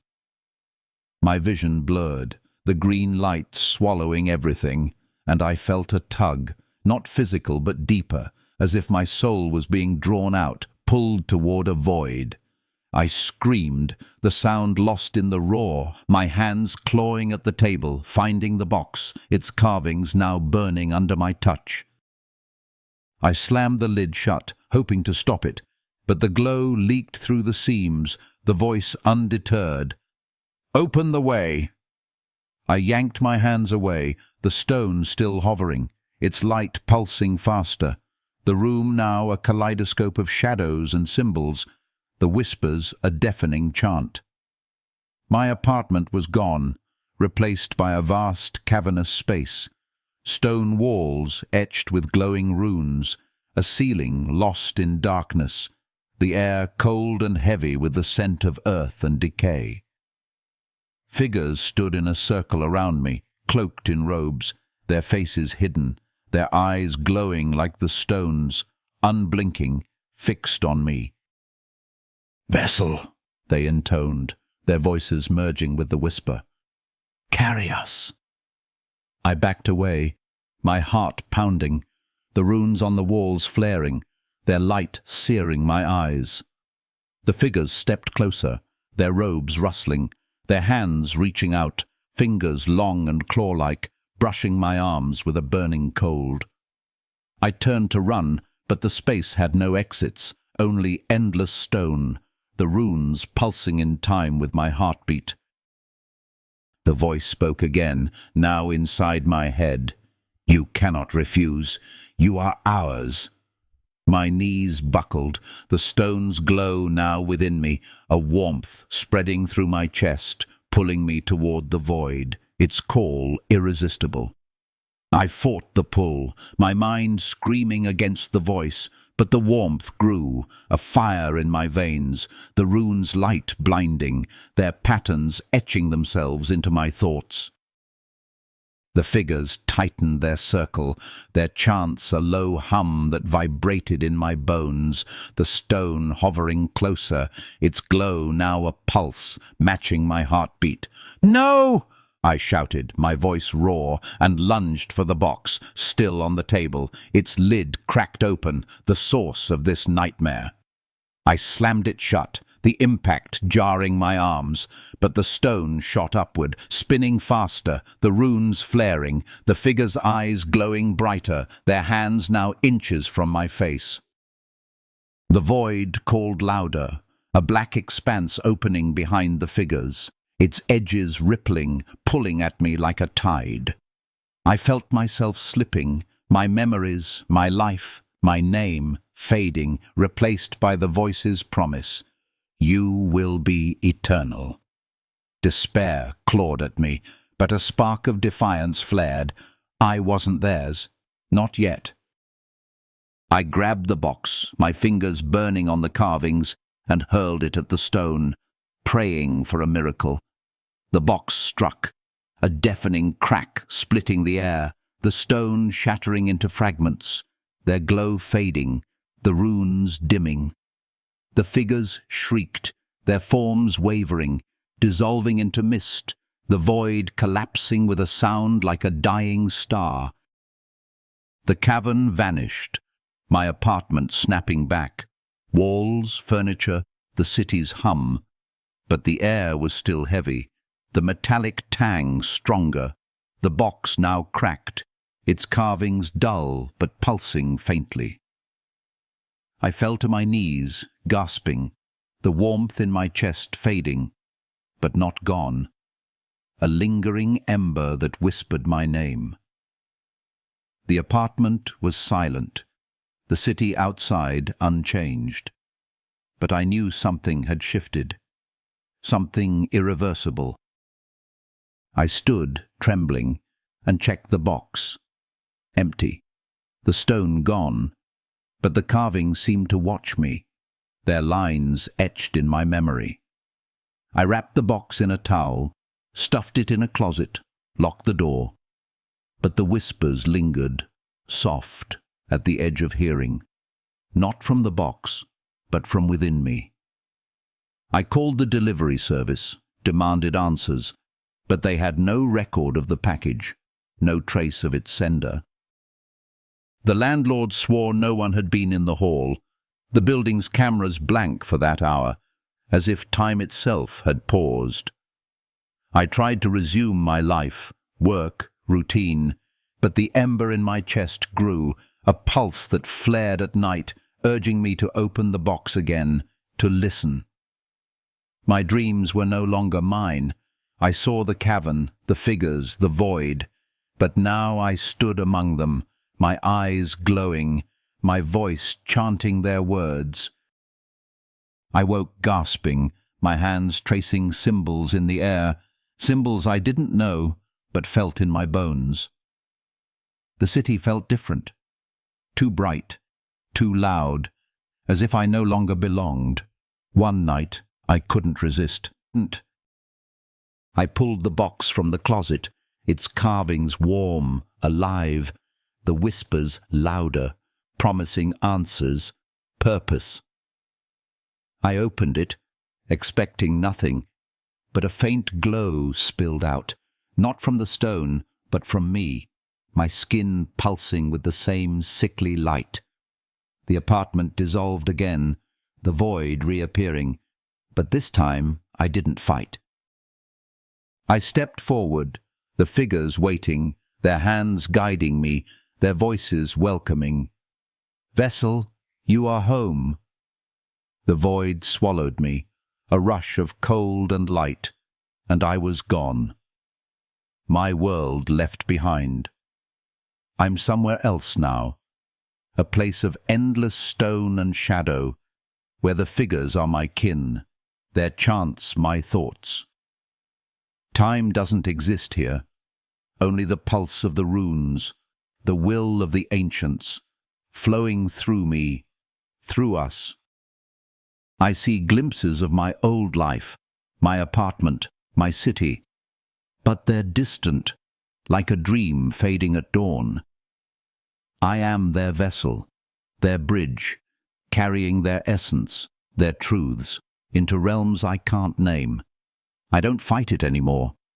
Resistance is gone, replaced by a strange peace, a purpose I never sought. But sometimes, in the quiet, a spark of Lila remains, a whisper of who I was, screaming to return. I see my reflection in the void's edges, not my face, but theirs, glowing, eternal, mine yet not mine. The box is here too, its carvings alive, its lid open, waiting. I don't know if I'm trapped or chosen, if I'm lost or found. All I know is the pulse, the chant, the void, and the fear that my world is still out there, waiting for another to open the box, to take my place. Forgotten towns guard their ancient rites. The highway stretched endlessly before us, a ribbon of asphalt cutting through the rolling hills of upstate New York, the stars hidden by a heavy veil of clouds. It was past midnight, and our road trip, a weekend escape with my friends Sam, Tara, and Nate, had taken a wrong turn hours ago, the GPS glitching, its voice looping, recalculating, until it died. I gripped the steering wheel, my eyes straining against the dark, the van's headlights barely piercing the fog that rolled in like a living thing. "We should have hit a town by now," I said, my voice tight, glancing at Sam in the passenger seat. He frowned, tapping his phone, its screen blank. "No signal?" "Nothing. It's like we're off the map." Tara leaned forward from the back, her voice sharp with worry. "This isn't funny, Ben." "Where are we?" Nate, sprawled beside her, tried for humour. "Maybe we're in Narnia." But his laugh was hollow, his eyes darting to the fog outside. The road narrowed, the hills closing in, the air heavy with the scent of damp earth and something sour, like decay. A sign loomed ahead, its letters faded but legible. "Welcome to Millbrook." Relief washed over me, fleeting but welcome. "See? A town," I said, forcing optimism, though the sign's paint was peeling, the wood warped, as if untouched for decades. The fog thickened as we entered Millbrook, the streets lined with clapboard houses, their windows dark, curtains still. The town square was eerily quiet, a clock tower frozen at 3:17, its hands rusted. A diner glowed at the corner, its neon sign buzzing, the only sign of life. "Let's ask for directions," I said, pulling into the empty lot, the van's engine ticking as it cooled. Inside, the diner was a time capsule, checkered floors, vinyl booths, a jukebox silent in the corner.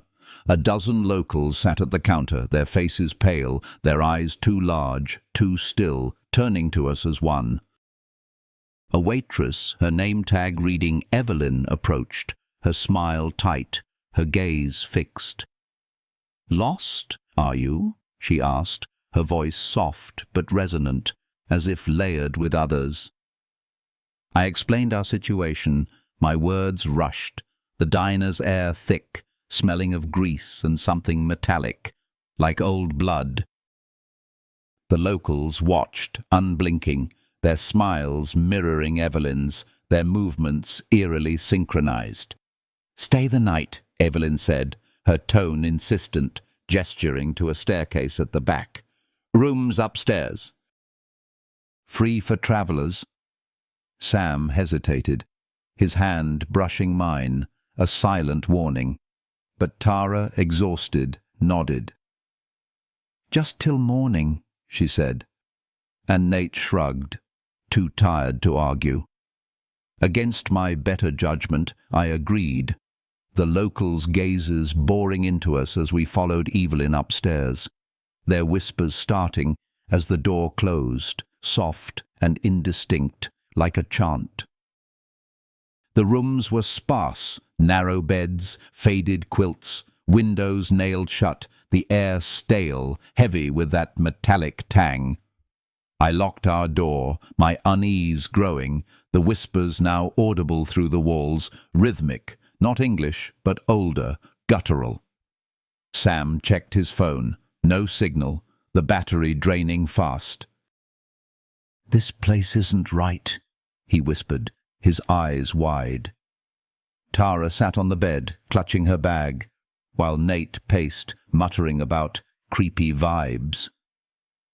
I nodded, my stomach churning, the whispers growing louder, now a hum that vibrated in my chest. I cracked the door, peering into the hall. The locals were gathered below, their faces upturned, eyes glowing faintly in the dim light, their chants clearer, words I couldn't understand but felt in my bones. Evelyn stood among them, her smile gone, her voice leading the chant, her hands tracing symbols in the air, symbols that pulsed with a sickly green light. The diner's walls seemed to shift, the air rippling, as if reality bent under their will.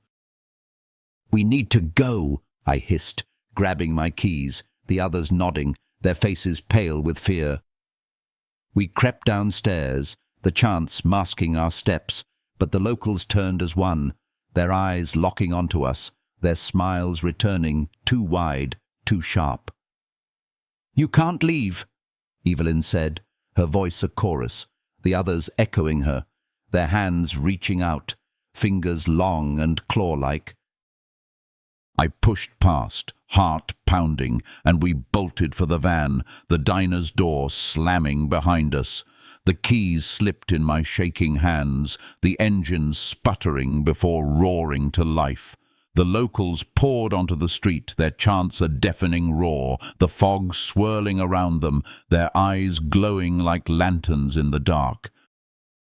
I floored the gas, the van lurching forward, tires screeching on the asphalt as the locals surged after us, their movements jerky, not entirely human. Tara screamed, clinging to her seat, while Sam shouted directions, his voice drowned by the chants, now a low growl that shook the windows. The fog thickened, the streets twisting, houses appearing and vanishing, as if Millbrook reshaped itself to trap us. "Go left!" Nate yelled, pointing to a side road.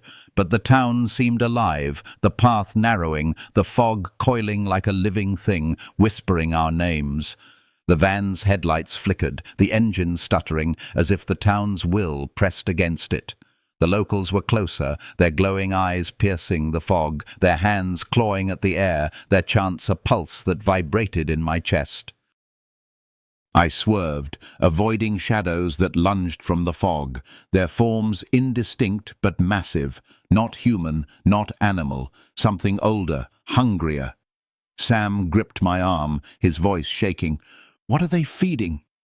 I didn't answer, my mind locked on escape, the road now a tunnel of fog and shadow, the town's grip tightening. A barrier loomed ahead, an invisible wall, the air shimmering like heat on pavement, the chants peaking, a deafening roar. "Hold on!" I shouted, flooring the pedal, the van shuddering as we hit the barrier, a jolt like lightning coursing through us. The fog parted, the chants fading, the road opening to a clear highway, the stars visible again. I didn't slow, my hands trembling, the van's engine roaring as we sped away. Millbrook vanishing in the rear-view mirror, the town swallowed by the night, as if it had never been. We didn't speak, the silence heavy, our breaths ragged, the highway stretching endlessly before us. Sam checked his phone. Signal back. The GPS recalibrating, showing us miles from where we'd been, as if we'd jumped space. Tara sobbed quietly, Nate staring out the window, his face pale. "What was that place?"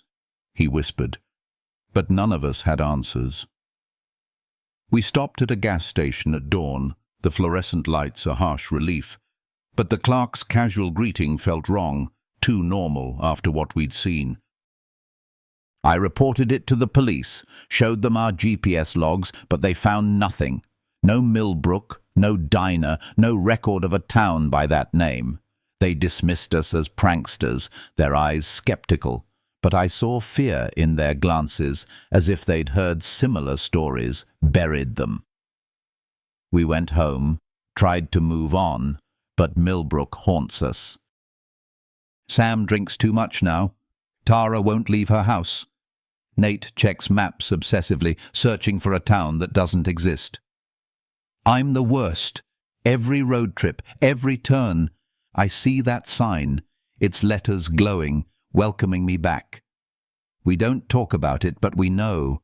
The town wanted us, not to kill, but to feed something ancient, its hunger pulsing in the fog, the chants, the eyes.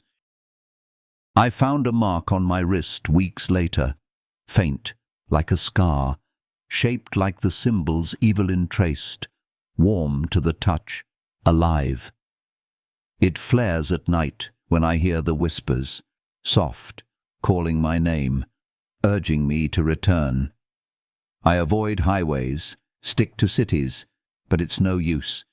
The chants are in my head, the fog in my dreams. Millbrook streets waiting for me to step back. Sometimes I wake to the sound of gravel crunching, like footsteps outside my window, and see shadows in the street, too tall, too still, their eyes glowing through the fog. I keep a map folded in my drawer, Millbrook's name scrawled in my handwriting, though I don't remember writing it. I burn it, but it reappears, the ink fresh, the town's call stronger. I fear it's not gone, not lost, just hidden, patient, its rites unfinished, waiting for another group of travelers to wander too far, to feed its endless hunger,